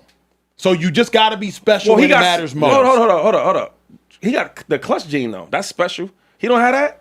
He does, of course. All right. Do Bo Nix have that? We're finding out. He's Bo 9-2. Nix. So we don't know. Bo Nix. So we don't know. You Are we serious? You know the dude what? scored 33 points in the fourth Man, quarter this year. listen, man. He Yeah. had to come back against y'all late in the game. That's your problem. He, yo. he's had fourth Get quarter on him, comebacks Care time and Bear. time Get on again him. this year. Shady not And look, I listening. hate that I'm sitting here having to defend Bo Nix hate it. when he's doing whatever he can the to win problem football is- games. I don't think he's that special. The problem is with y'all dudes, y'all remind me of guys that love. You play fantasy football? Yeah. You play fantasy football? No, sir. Trey, you play fantasy football? Yep. I can tell you I love it because every I time a dude has ain't 3 or even 4 good games, oh my God, he's so great. He's so great. But then the dude has a bad game like Sam Darnold. Y'all don't even say nothing about it. It's not even on the clip. You get what I'm saying? So all I'm saying is Bo Nix is a player that's not special. That's playing well in Sean Payton's offense. I never thought he was special in college. Did you? You love college. No, I didn't cool. love his game So we'll in keep the same college. energy. I never thought he was special in college. I watched him in the pros. I think he's doing well. Sure. But it's only been 11 games. Let's see. Last year he was a rookie. Yeah. So let's see. I hear you. Before y'all, Is there- because is y'all there- doing the same. Y'all doing that. Y'all keep We're not crowning these crowning players. him, though. I'm Yeah, not saying yes, that y'all he's are. special. Yes, Is y'all there are. anything I to never be said he was said? special. I never said that he was better than Jalen Hurts. We shouldn't- but you I shouldn't said bring their names up, He though. can do enough to win football You games shouldn't, with them. but you shouldn't bring it. There's 2 different teams. You shouldn't even bring their names up. Okay. Right? That's because he's trying to steal the recipe. Because one recipe, we all want to play like MJ. MJ's winning championships doing it that way. Yeah. Right? So if he has some good games, cool. But please don't say their names together. It's disrespectful. Hey, man. Disrespectful. It's crazy. Like, Jalen You Hurts getting is a- nasty comparing Jalen Hurts. Yeah, Because you that talking is- about that it. is kind of wild. That is Bro, kind you of bringing up wild. names. Yeah. You MJ and Jalen Hurts is What I'm saying is, nasty, you bro. talking about a Super Bowl MVP, All Pro. Bo Nix will never get an All Pro ever on his best day.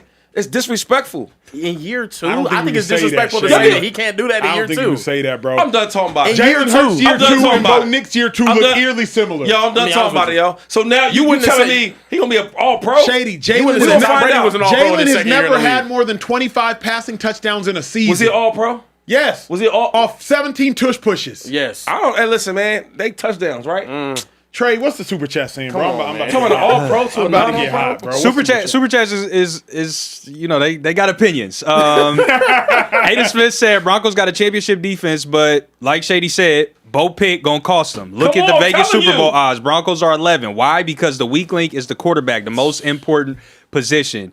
King Drewski said this win was so bitter. Actually, that was a old super chat. We won't get on that one. Tall up 340. Our resident comedian said, "What's in Shady's drink? Is bro really that oblivious?" Shady, they on your head, bro. They saying you tripping, bro. Wait, one dude that said he was with me. How they on my head? Listen. One brother that said he was with me now. Yeah, that's true. That's true. America. But Yeah, that oblivious is to America. being But questioned for listen, being oblivious. I got a question for y'all. Is Talk there to something him. to be said about the last time the Broncos won a Super Bowl not having any type of offensive juggernaut? They had Peyton Manning, who was a shell of himself. Shell. But their defense is what won them. Sacks, too. That Sacks. pass rush thing. Pass rush is DeMarcus crazy Von this Miller. year. Yeah, he won MVP. He won MVP that year. And I think, let me see, I got it pulled up right here. Correct. You The box cooking. score says that Cam Newton was sacked 6 times. Yeah. In the That's Super one of Bowl. the greatest games I've That ever Broncos defense was crazy. So Correct. do they really need Bo Nix to be? What year was that? I'm sorry. I That was was 20. That was Super Bowl 50. That was 2016. versus Yep. 2016. 2016. Yep. Okay. So how many Super Bowls has it been since? And they then? beat MVP It's been 11. Cam Newton, Cam Newton. It's in been, that it's Super been Bowl. a decade since no type of Super Bowls was going on. Oh, my math might be we- bad. That's, No, what my you, math- that's what you call No. taking the goalpost Wait, how? and moving it over here. Football's changing like crazy though. Yeah, of course, but that's not even a decade later though, Shady. Nate, it was 11 years, right? 9. 2016. Okay, cool. Anyway, 9 years, bro. That's what I'm saying though. Okay, give me your last. Give me the last 5 champions. Let's see how this thing works. Go I ahead. mean, you could say even the 2018 I'm Super ready- Bowl, I'm ready. Patriots-Rams was a the defensive last, Super Bowl. give me the last 5 years. Okay, bet. I don't got know. you. Y'all know how long- y'all know- But the Bucks-Chiefs Super Bowl was a defensive Super Bowl. Well, they had 2 of their tackles. I was on that team. I mean, well, who won't Yeah. block? I hear you though. Okay, then never mind. 2 tackles don't matter. Cool. Go ahead. Right here, 2021. Dudes making $18 million a piece. They all going. That dude's making $300,000. Fun fact: the same tackle that had to start for the Chiefs in that game was the same tackle giving it up to Von Miller. And they both was out. But okay, that don't matter. Cool. So Shady, I got you right here. 2021, Tampa Bay 31, Kansas City 9 was the final score. That's we just talking about. Yeah. That's what I'm saying. Oh, okay. So yeah, you said that one. Saying the tackles. Oh, okay, yeah. But here's the thing: Shady gonna find a way. Time out. To Wait. be right. Both of the Shady. Hey, real quick, Trey. Before that, 2019, 13-3, New England and the Rams. was extremely defensive Super Bowl. Yeah. Is that the last 5 years? No. Shady gonna find a way to be right. Okay. I mean, Don't mind. yeah. Don't pay him Dang, no like, how mind. hard is it this dude to follow the rules? Can you get? Y'all want to do it? Y'all want to do it? I got Can we get to the next topic? Look, we got to keep it pushing. We have Spitgate 2.0 in the NFL and Big 2025, and it just keeps happening with superstars. It's insane. Acho, you had a video about it today. Jamar Chase, Jalen Ramsey got into what seemed like a scuffle on the broadcast. Then a video was released afterwards showing what really happened. Let's go ahead and take a look at this video real quick. Matter if you're a football fan, you have to watch this. An absolute brawl breaks out in an NFL game today because one player who threw punches suggests he got spit on. Here's Jalen Ramsey. He spit on him, so it's up. I don't give a fuck about football after that. Respectfully. Apologies for the language, but Jamar Chase then says, I ain't spit on nobody. Did you spit on him? Did you spit on him? I ain't never opened my mouth to that guy. Here's the problem. There's 4K cameras.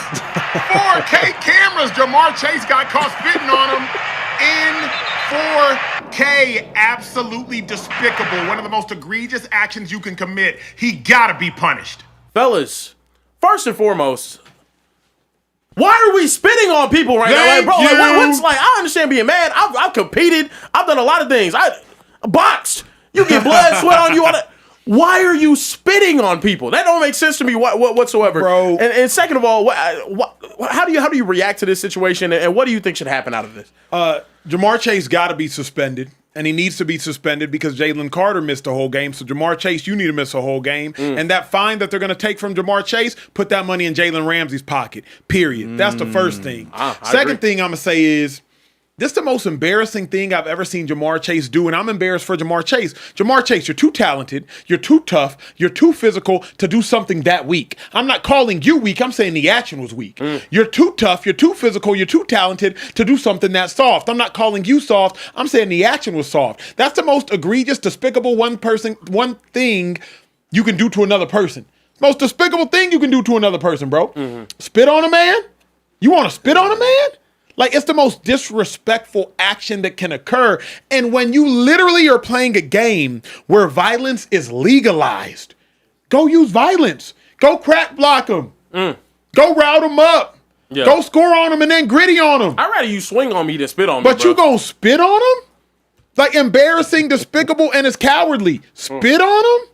Come on, bro. Not you, Jamar Chase. Yeah. Let somebody weak do that. Shady. Like, not you, Jamar Chase. He's way too big of a superstar to be doing some stuff like that. Shady, we had TJ at the show a couple of weeks ago, and he said, you know, we could get active if you spit on me. I would have found him in the locker room and I tried to fight, dude.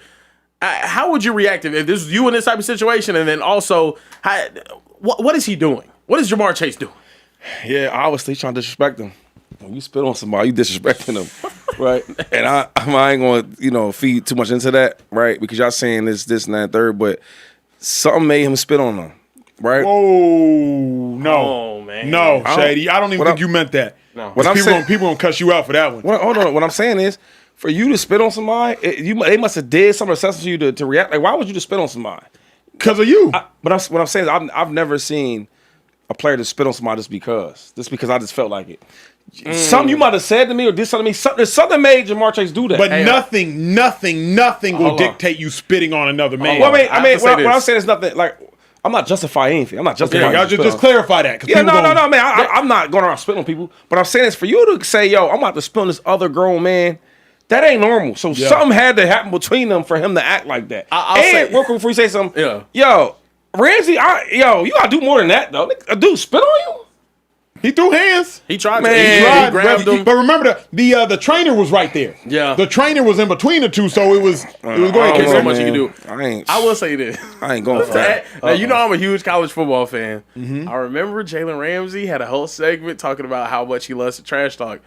He was the dude finding girlfriends, saying crazy stuff about dudes' girlfriends on the football field, finding their name, what their mom name was, all that type of stuff. Maybe it was that type of situation, but also he's older, mature now. There's nothing that you can say that I'm not just like, wow, that was just crazy disrespectful. But if that's I'm not the case, gonna spit on you. If that's the case, Jamar has to say that. Yeah. He has to put that out there and say, this That's is why true. I did That's that. true. Yeah. That's You can't true. leave it up to Absolutely. debate. You can't Correct. leave it up to discussion. You can't have Absolutely. us sitting here in the speakeasy like, well, was it justified? Was it not? Correct. If he says something about your mom, he says something about your kids, he says something about your granny, you got to let us know that. But also to that point, Ramsey, you got to choke him out at that point. Yeah, facts. But facts. I like what Ramsey said, because Ramsey said F football after that. Yeah, but like, well, if do you it get then. spit Don't on, just say that. F Do football that. after Yeah. that. Choke right. him out. Yeah, You do right. something to him. But to me, like, there's nothing that Ramsey could have said for you to spit on another Facts. man. Like, the fine that they need to levy on Jamar Chase needs to be so aggressive that it gets spitting down people out the game. Like, been and crazy. also, how the hell is that a natural human reaction? Yeah. Like, personally, I've never had a desire to be like, oh, you know what? Yeah. Like, who coaches that? Who teaches No, that's that? real. Like, That's real. If I'm angry enough to spit on you, I'm just gonna swing on you. Facts. That's how I Yeah, move. but- Like I'm not gonna waste time. To me, that's very catty. You know what I think of when somebody spit? Going out I here think hawk toing on another man. I think y'all remember Flavor of Love. Y'all remember the reality show when Pumpkin spit on New York? That's what I think about with like that's so catty and just Yeah. like I think it's- I ain't heard soft. It's catty just in a weak. minute. It's just but weak. that's what it is. yeah, it is. It Yeah. is. But I That's- think it's more of a sign of disrespect. It's like if you instead of punching somebody, or you and a boy fighting, or you're having an argument, and you might punch him, yeah. But if you like what, and just slap it back, But it's see, like yeah. you disrespecting him. You know what I mean? Yeah, but so I think he's trying to be disrespectful. But my thing, I think so. It's I not- think it's he wrong. is. No, It's it's definitely no wrong. question that he's trying to be disrespectful. you But for me, disrespect I know somebody, if I spit on them. disrespect somebody, I'm already expecting like, okay, we going there. So I'm just gonna take Yeah. it there from the jump. spit I'm on not somebody's gonna. crazy. hold on, you hear that, Tupac? Yeah, because he cooking. I'm Yeah. just gonna take it there from the jump. I'm not gonna spit on you and then give you the chance to retaliate. Yeah, nah. I'm just gonna come at you from the jump. No, It's just, Yeah. but I You could yeah, have hit it's him with a right, and it would have been like, okay, well, yeah, no, anything. but Yeah, I'm not spitting on you and you giving you the you chance probably don't to. miss a game for that either. That's though. not disrespectful though. If I punch What's you in the not? face, But no, Shady's point is, That's not- He's if trying you to be- really he's want trying to to be that disrespect disrespectful. him, you spit on him to be really disrespectful. Okay, I see what you're saying. There's Yeah, no yeah. greater level. I can't say nothing to you. I can't hit you in a certain what? way. I can't use a weapon enough. Like, there's Yeah. no more disrespectful Okay. action You know what I'm saying? than Yeah. spitting on a like person. what you say? What bow? Like ooh, Yeah. oh your joint. Ah, know and what I mean? also like you got to get tossed after that. Yeah, Like no, for Ramsey sure. had to get tossed after that. Yeah, Like Man, he got man, Ramsey choked that boy out. he tried though. Man, I ain't. It Not hard enough. You Yeah, think I'm in Yeah, agreement. no, Yeah, you can't. It should have been all. I'm let going, me yeah. ask y'all this. Jalen Carter's essentially got suspended one game.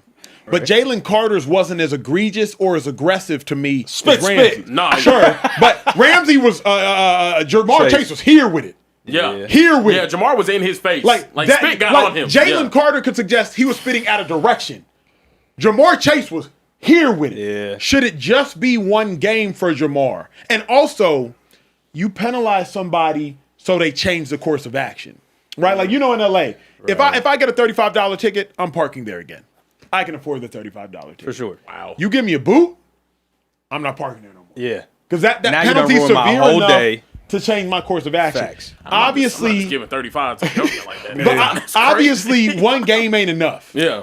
Because we just saw it happen 9 weeks It's the later. NFL though, man. Yeah. What you mean? I mean, it's NFL, The bro. stars got to be on the field. Yeah, but- like, come on, spending for one game. Let's keep it moving, man. People got fancy stuff going on. You got bets. Y'all like fantasy. You know, like what we talking about? So then maybe Jamar Chase. So then maybe He the missing fine, the game, maybe the though. fine needs to be steeper Yeah, then. I So like so that. maybe instead of a $50,000, $100,000, maybe it's $250 you spit on somebody. You know what I mean? Oh, Something he's like that. $250. He definitely done no more. Yeah. Then maybe that puts the button on the spitting because it definitely needs to stop. Like, it has. because somebody could potentially get hurt. Not everybody just gonna respond like Jalen Ramsey and just Right. swing at him Right. one time. It's somebody like Yo, George Pickens, he going there. he's going to really try to hurt Yo, you. I got another Yeah. for you. You know, we getting real gangster was Metcalf. Yo, Metcalf be on some gangster Oh shit. yeah, He on that. Yeah. But I don't think you would have been able to get him off the field. It would have been. He's saying red, yeah. and not seeing any Yo, other color. that's it. For the rest That of is the it. day. DK, that would have been bad. I remember Percy Harvin was a gangster back in the day.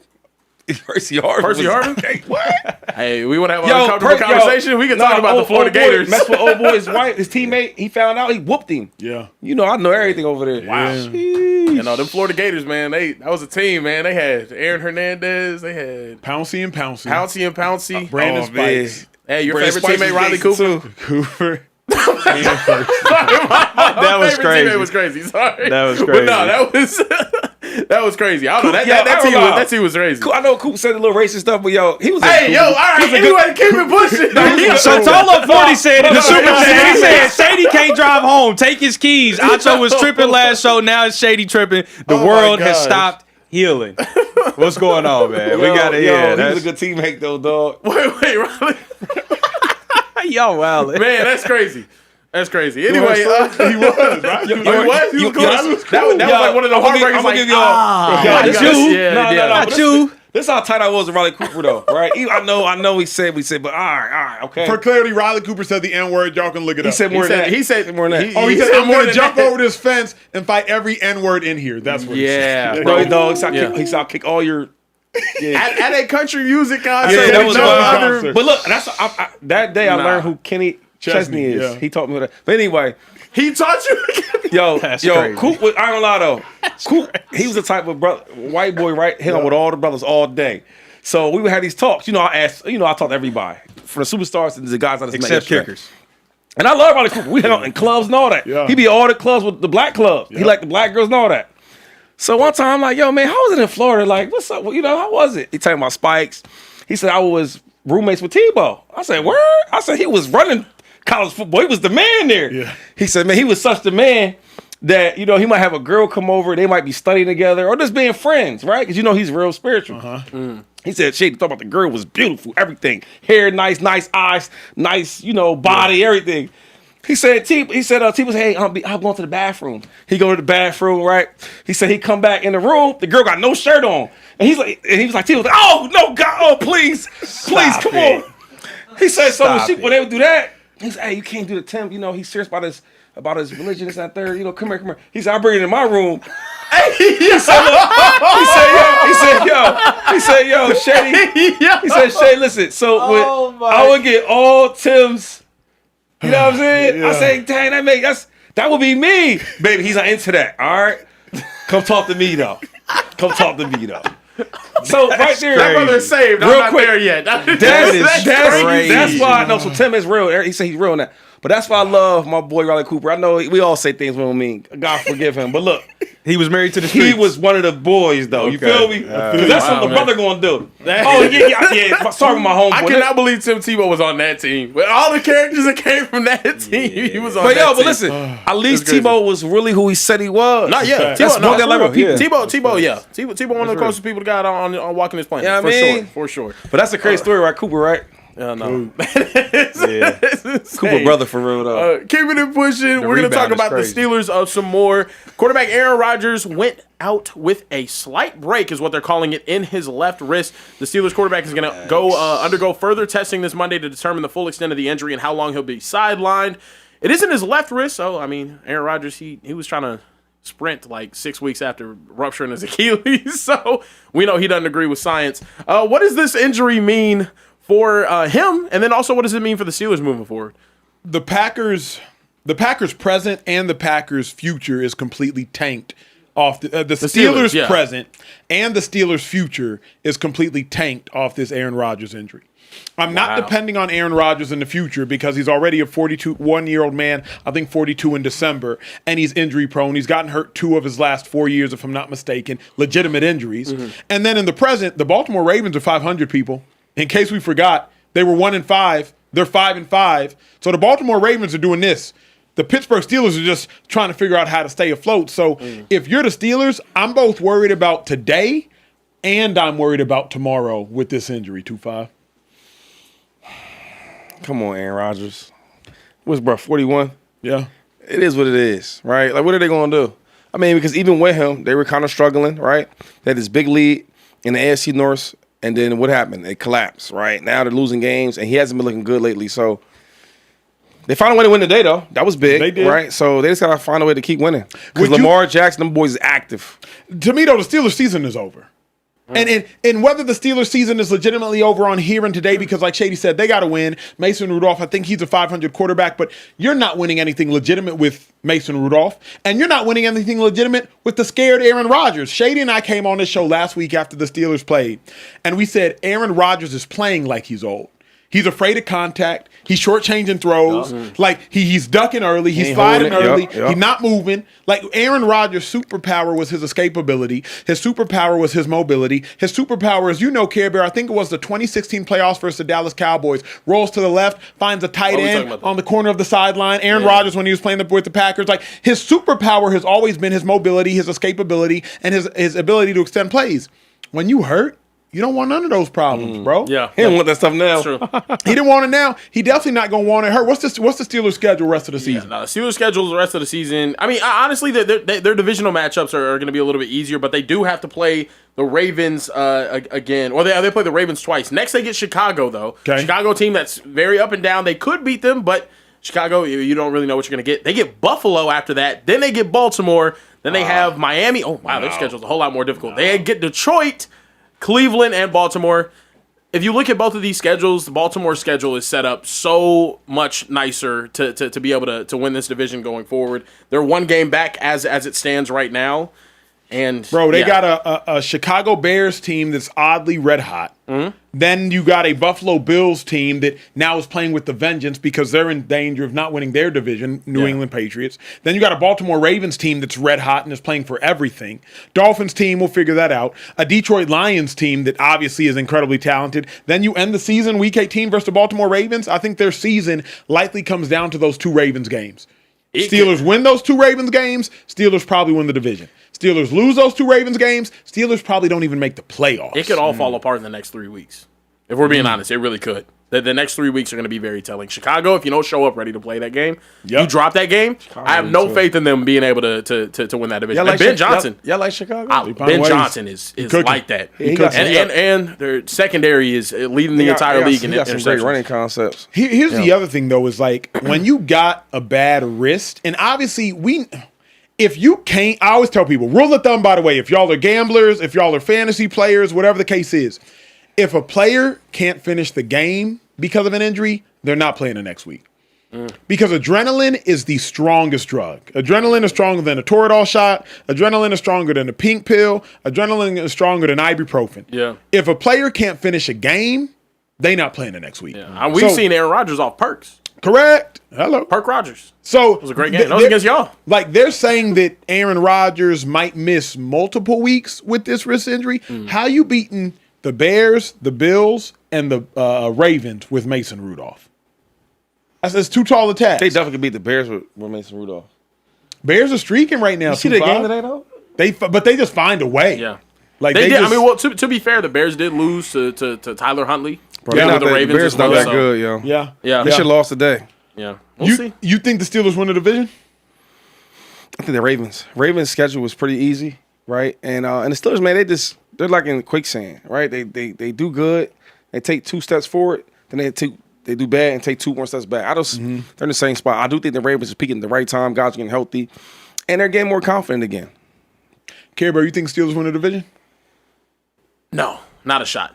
Not a shot. I genuinely don't think there's a shot that they win that division. When you look at Baltimore's upcoming schedule, Baltimore has to go against – next they get the New York Football Jets. After that, they get Cincinnati.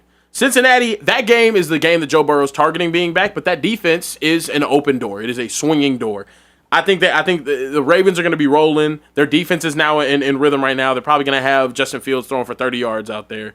And I just – their schedule sets up so much nicer than theirs do. The Steelers have to play the Lions later on in the season. There's just losses, like 4 sure losses that they have on the schedule, and I don't know if they can compete through that. Hey, Care Bear, I'm hearing, bruh.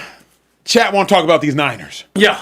And if the chat want to talk about these Niners. Chat want to talk about the Niners. I want to talk about these Niners. I know, you want to talk about because Shady was talking nonsense that I had to listen to For 9 weeks straight on this show, never have I wanted earplugs more desperately than when we talked about the Niners. Because LaShawn McCoy would come up here and try to tell me that Mac Jones ran the offense better than Brock Purdy. Can we shut up with all the Brock Purdy, Mac Jones quarterback controversy? The Niners scored more points this season than they've scored all season. The Niners had a larger margin of victory today with Brock Purdy starting than they've had all season. Brock Purdy had 3 touchdowns and how many picks? None. A 133 passer rating. And it's his first game back from injury in about a month and change. So all of this Brock Purdy, Mac Jones, Brock Purdy, Mac Jones, it was never a debate.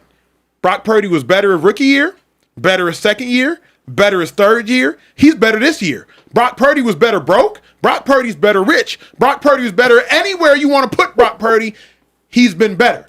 Now, shout out to what Mac Jones has done, but Mac Jones is a backup for a reason. Purdy went out there and cooked today. Niners put up more points than they've done all season. Brock Purdy's a starting quarterback.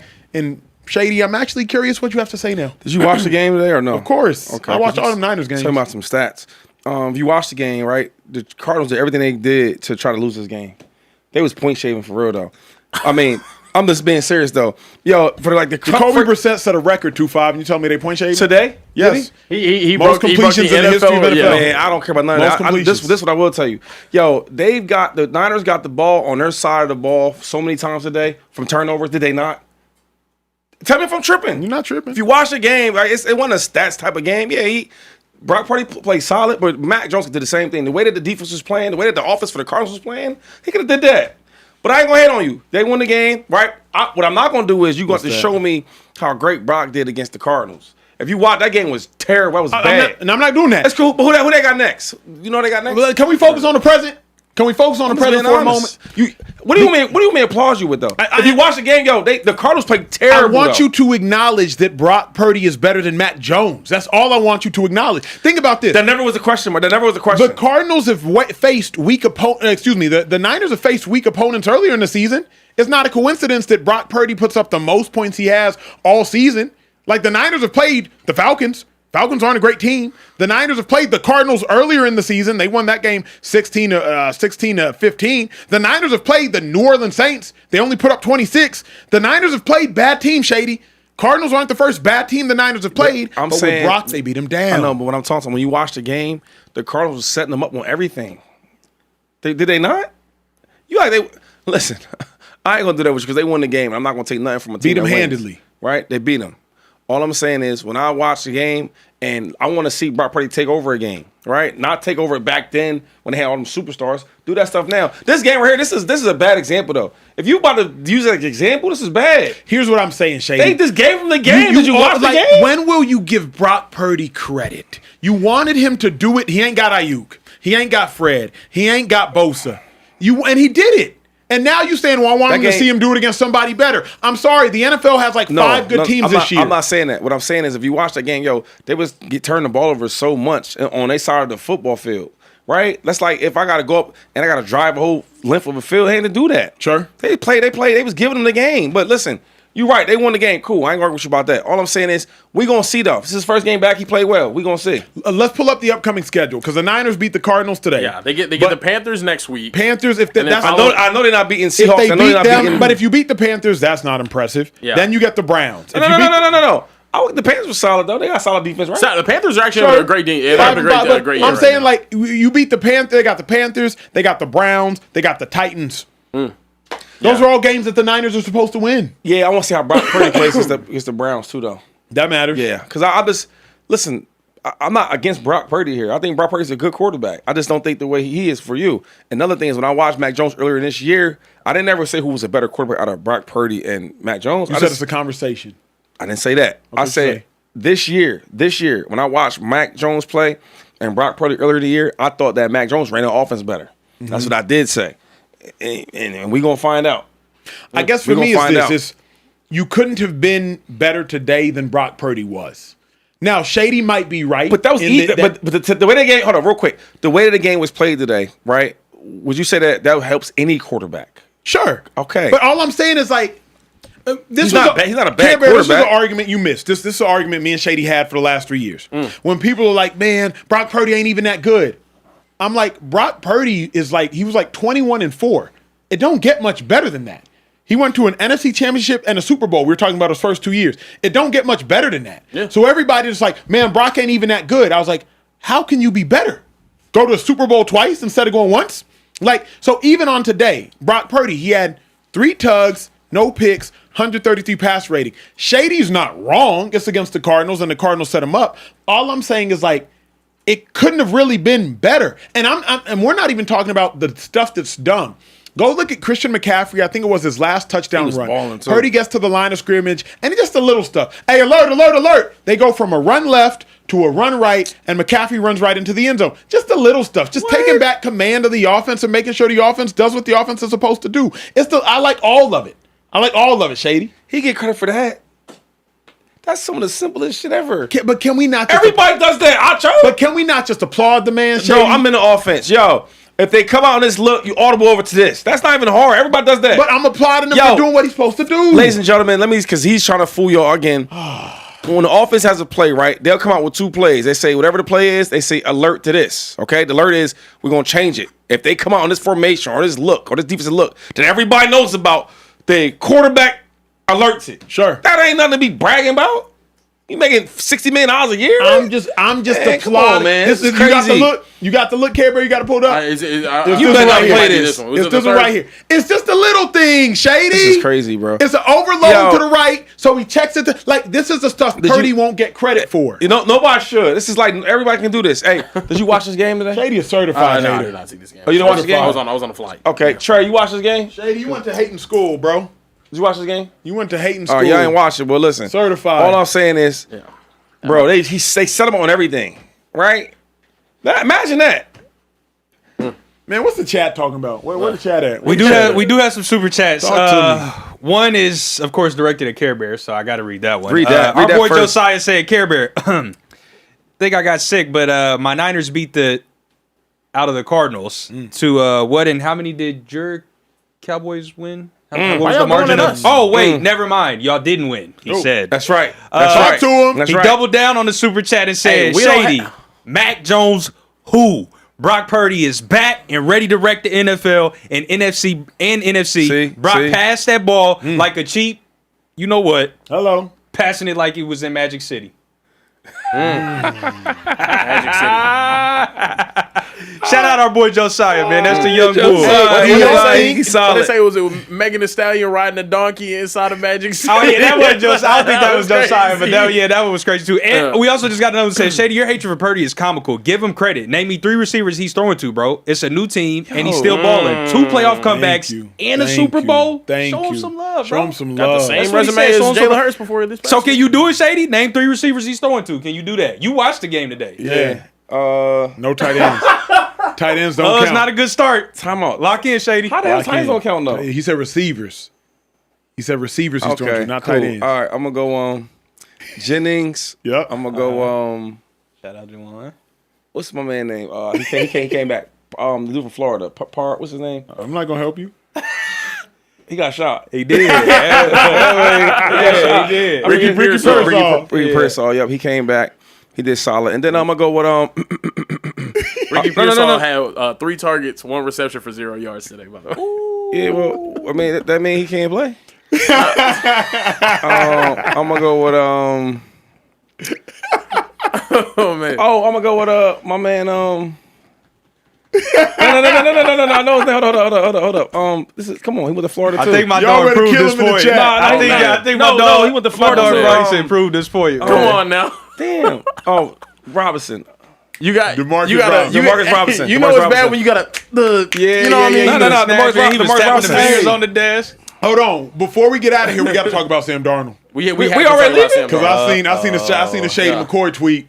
Yeah, no, I did see the Shady McCoy tweet earlier. Says Sammy seeing all types of ghosts and demons out there. SoFi looking like a graveyard.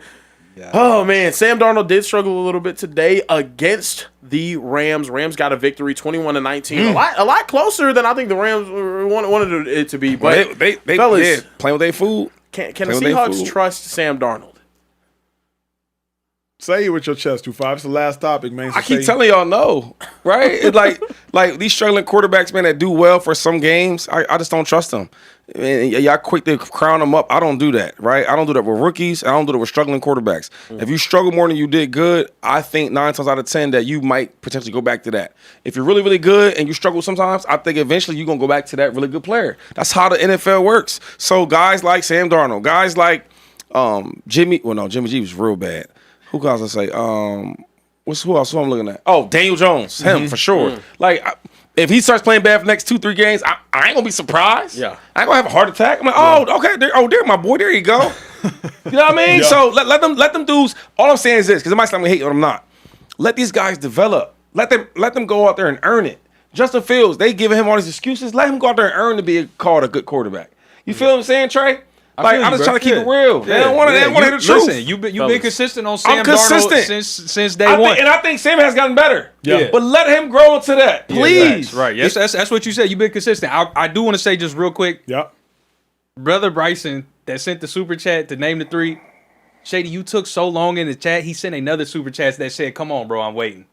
In the middle of you trying to name it, I just had to throw that out there. But that's great because it ain't really that easy. It ain't really that easy to send a super chat. Like it takes some time. You got to type it in. You got to type your message. And he hit the click to pay in the middle. In the middle of you still didn't have the third receiver. But that's why I'm like, damn. If he go out there and do it with that, I gotta respect Brock Purdy. Okay, but that's why we have the question mark because we see who you did it with. That's right. You did it with all pro dudes. It's something you're not. Yeah, you know what I mean. Now go do it. That's why I respect Mac Jones because Mac Jones, we thought he was his regular. Yeah. I'm like, damn, he running his offense. Yeah. Come on, man, I keep it real in the battlefield. If you talking, let me get back to the Sam Darnold conversation because hold on, real quick before you start. Yeah. Yo, he was saying all type of ghosts today. 4 interceptions. Yo, he was saying all type of ghosts. He like the graveyard for real, bro. He was getting lit up too. He like, I see dead people in the pocket. Yo, what? Yeah, look, that was tough. You can't trust Sam Darnold. You can't. And again, I no disrespect to Sam Darnold, but imagine how Sam Darnold felt after the first pick. Then the second pick. Then the third pick. I doubt Sam Darnold can even trust himself. Has Sam Darnold played phenomenal during the course of the season? Beyond the shadow of a doubt. And I won't take that from him. But I'm old enough to remember when Sam Darnold played like this against the Rams last year. I believe it was the playoffs. And it was a Week 18 game against the Detroit Lions before that. Like Sam Darnold has shown very, very, very good moments. But Sam Darnold is elite when he plays on time. The moment you get Sam Darnold off time, Sam Darnold is no longer elite. And what the Rams did, they got in the chest of JSN, they got in the chest of Rashee Rice, they got a little bit of pressure on Sam Darnold, made him play off time, and when he plays off time, he throws picks. But the dilemma with Sam Darnold is you can't keep doing this against the good teams. And by good teams, I mean teams that are capable of winning the Super Bowl. If you're a Seahawks fan, just go back and watch Sam Darnold last year. I think they were 13-4. I think he had 35 touchdowns to just 12 interceptions. A phenomenal season. 2 really good receivers. JSN, Rashee Rice, Jordan Addison, Justin Jefferson. But when it mattered most, Sam Darnold didn't play up to the level of the Matthew Staffords. And don't get it twisted. The Seahawks had a great game plan too. This game was really decided because one quarterback is Matthew Stafford and one quarterback is Sam Darnold. And the Seahawks played the Rams about as good as you can play the Rams. Yeah. So, like, to me, I don't know how you can trust Sam Darnold, bro. Yeah, they were 14-3 last year. Blow him out. The last two games of the season just completely crapped his pants, it seemed like. But completely. It just 4 picks today. Come on, just man. Doesn't, in a game that was like circled, too. He's scared of you. That's how you was. He just jumping. You just see like smoking the scenes. Just hopping around, bro. And he was in a heavily wooded forest and late at night, brother. They was whispering in his ear. The most concerning thing though, if you're a Seahawks fan, is like, how can you trust him if you know when he gets tested, he breaks? Like that's my thing. It's like, if you be in a relationship and they got trust issues, and the only reason they faithful ain't because they changed. It's just because you kept them from being around their options. You kept them from going to the club. Oh, that's a good point. You kept them from being around what they like. Yep. So it's not that they faithful. They not tested. She can't be around them friends no more. Not at all. What J. Cole say? Don't save her. You don't want to be Well, that's a great point, though, because like the defense couldn't play any better. Couldn't have played the any running better. backs, they play really, really good. It's like, Correct. yo, eventually, Sammy, you got to just say no to Ghost in this play. Real talk. You know what I mean? Because if not, you going to have this type of. And then it's like, yo, for the Seahawks, though, and I don't want to make this sound bad, but I'm kind of happy. Like, they are playing good. Like, Yeah. I wasn't expecting a Super Bowl, nothing like that. But the way they're doing, I didn't expect this. If they say, yo, we're going to give away Smith, we're going to give away Metcalf. And And be back here? You know what I'm saying? Yeah, Tyler Like, Lockett included and be back here. and Tyler Lockett. So, like, right now, I mean, Right? we got a hand raised. Go ahead, Care Bear. Can I get a timeout? 30 or Oh, you full. need a half or a full? I'm gonna need a full, Take it. unfortunately. So I know we got a lot of Seahawks fans in the back. they over there clapping. No. It's about to get nasty. Ain't no clapping back there. When we look at their schedule, 3 best teams they played this year, they're the teams they have the losses to. 3 best you found teams. something? Oh, yeah. So they started off their season against the 49ers. They dropped that game. Sam Darnold, 150, no touchdowns, no interceptions. They end up playing Baker Mayfield's Tampa Bay Buccaneers while they're hot. They compete. 4 touchdowns, 1 pick in that game. He had a good game there, but then they lost that game. Rams, 21-19, 4 interceptions. The wins that they have this season, Pittsburgh earlier on in the season, New Orleans Saints, Arizona Cardinals, Yikes. Jags, Texans, Yuck. That's Commanders, disgusting. Cardinals again. Gross. Damn. I heard that Cowboys joke. But look, I'm just saying, Seahawks might be on fraud watch. It smells a little fraudulent. It's looking funny in the light. They calling. Oh, wow. Fraud alert. Yeah, I'm getting a fraud alerts on my like phone right They now. fraud like Yeah, a like I'm a getting a text $4 message bill right now. They asking if I made the purchase or not. It's Likely tough. on the phone? It's tough. It's tough. Yikes. And look, I'm not here to diss. They're a good team. They are a really good team. When it comes to beating the elites, you can't trust them to do it. And more importantly, you can't trust Sam Darnold. But let me ask y'all this: was this loss the best thing that will happen to Sam Darnold? And let me break this down. Let me break it down. Last year, Sam Darnold struggled so late into the season, he couldn't fix it. You lost. You thought you was Gucci. You 14-2. You win that Week 18 game. You're the 1 seed. You lose to the Lions, but now you got to turn back around because you don't have a bye, and you got to play the very next week. So you don't even realize sorriness is about to hit you in the head. Now, what happened to Sam Darnold Week 18 just happened to him Week 11. You got 7 weeks to get right, Sam. And more than that, offensive coordinator. I forget the offensive coordinator's name. it was Clint Kubiak. Clint Kubiak. You got 7 weeks to realize, hey, Sam Darnold has a propensity to do this both against the Rams, and he has a propensity to do this in gigantic games. So figure out how you need to change things. Do we need a screen game? Do we need a now screens? Do we need a running back screens? Do we need a tunnel screens? Like, figure out Clint Kubiak over these next 7 weeks because he has a propensity to do this. Ghostbusters. I'm going to say this. Last year, he had a game Ghostbusters. yeah. Last year, he had a game against the Jags where he had like 129 yards, no touchdowns, 3 picks. They ended up winning that game. Ended up keeping it pushing. It was all good. Got the victory. I don't think this is a good thing for Sam Darnold. I think last year they went 14-3. Yeah. And they got rid of their starting quarterback because they felt like he couldn't win in the big one. Mike McDonald, if he wants to go win a championship, he really believes he has the roster constructed to be able to do that. So. You go make big moves. You go get Rashid Shaheed, and you have an electric wide receiver core and all these pieces, and you're a crazy good defensive coach.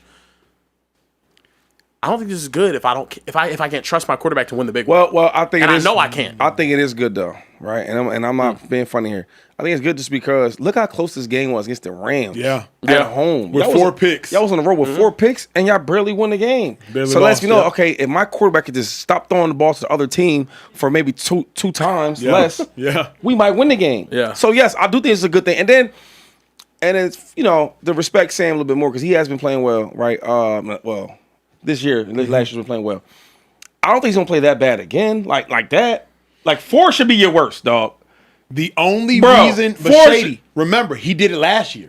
I know, but 4 should be your worst. It should. So, like, at the best, you should do 3 picks that's instead true. of 4. That's so true. I think even if it's 1 more pick less, they're gonna be a better team. That defense for real. Yeah. You hear me? That defense is real. So if you can stop the Rams to not really put a lot of points up after you was giving so many turnovers. They had 4 turnovers. Yeah. And only had 21 points. Yeah. And a lot of those in the first half. Correct. That's why I said so. It might be a good thing. Archer, you wanted something with that one. Shady is right, though. This is the first time all season a team has picked somebody off 4 times.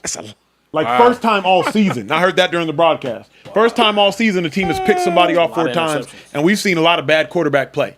So hopefully this is as bad as it gets for the Seahawks. Hopefully this is as bad as it gets for Sam Darnold. But I, for one, will say I'm glad it happened to Sam Darnold now because learn from this. Yeah. Especially, don't let the Rams do this to you again. I want them to turn it around, man. That would be a good story. But last thing I'm saying is you made a great point, though. Thank you. This is a win. I was talking to Care Bear. Okay. This is a win-win for Mike Daniel, and Sam Darnold.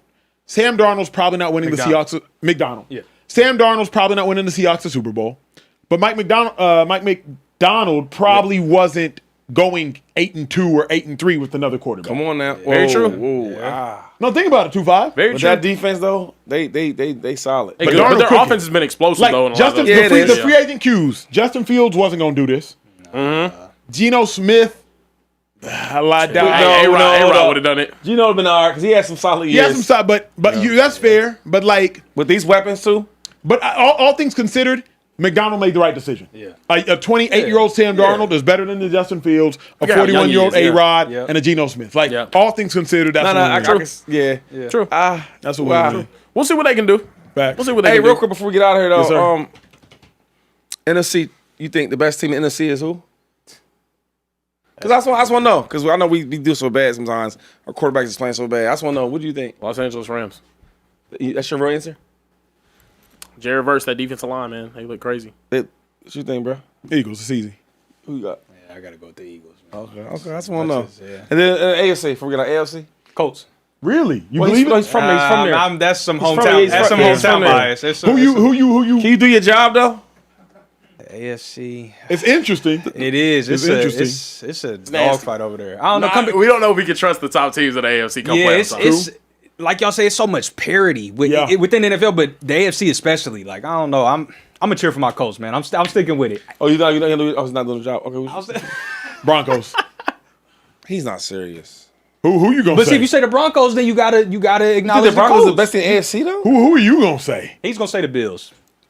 I'll be honest. I would have said the Bills before I said the Broncos. The Bills just got blasted by the Dolphins. Yes, say the Bills. I'm gonna be honest with you. But they just beat the Bucks. It was a good team. 6-3 team. They beat Bucks. Everybody named Mama's hurt. Shout out to Emeka Buka. What? Oh, I can't do that. Shady, the third string running back just got crazy. Can't do that, dog. The third string running back for the Bucks. They're on the third string running back. Yo, you seen him play? Did you ever see him play? I said he got crazy. He looked good. He looked good in college and he looked good in the pros. Brother, he can Everybody's play. good in college. Yeah, that's true. That is true. There you go. Let me tell you what I think about the AFC. We have so many questions about the Ravens, about the Chiefs, and about the Bills. And they all gonna be here. They all gonna be either wild card or maybe the Ravens squeak in and win their division. They gonna give some teams some hell that's in my the thing. playoffs. So I'm being serious. some nasty records. I'm being serious here though, because and I don't want people to think I'm joking. Like you telling me that your AFC pick is the Broncos? No. You said who's the best team right now. Yeah, who's coming out the AFC? Come on, man. Like, come on. You know what I'm saying? I want to say the Ravens, but I don't believe I can't. But why are you not saying the Broncos though? Quarterback. You see what I'm saying about this guy? You're like, what?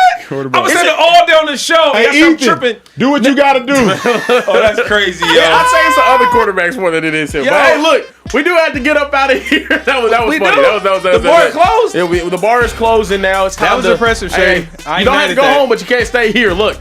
We appreciate that. you guys for watching. Tonight was the biggest show in Shady. Speakeasy history. What we hit? Make sure, I think we hit 73, tonight. I saw. Yeah, I saw 73. Yeah, Seven might have five? hit 7.5. Did we hit 7.5? We hit 7.5? 7,000. I know it was higher than Man. 6.7. I know it was higher than 6.7. Higher than 6.7. Come on now. Look, we appreciate you guys watching. If you're still watching right now, make sure you hit that like button before you get up out of here. Hit the subscribe button. Make sure you're subscribed to us. Oh, Cowboys tomorrow. Also, we get. I was getting to that. Tomorrow night, we have the Dallas Cowboys, America's team, taking on the terrifying, really, really good. Gonna be a good win if we get them. Las Vegas Raiders. He don't even sound confident in that. So no, we gonna beat the Raiders. okay. Exactly. All Dak right. Prescott gonna have an amazing performance, and I get to tell lies about him tomorrow again. So you don't want to miss that. Right back here in the Speakeasy, it's gonna be me, LaShawn Shady McCoy, Emmanuel Acho, What's the and lies? Social Trey. I'm gonna say the Dak top 5 or something crazy. I don't know. I'm ready to top lie five, though. top We need a win, and we about to get one. I'm very excited for it. Die line. I don't trust you lying, dog. We appreciate it. I'm gonna get my lies off. Look, we appreciate you guys watching. Thank you guys for Care Bear Kieran, for LaShawn Shady McCoy, Emmanuel Acho, Social Trey, and everyone in the back. Make some noise in the back. Hey! Y'all know what my uncle said. What he said? Because he always says something. Oh yeah, he said don't cheat. All right, we'll see you guys Well, next time. he didn't say that. Right here. Well, he didn't say that. Misquote Nunk is crazy. Yeah, that's a fault.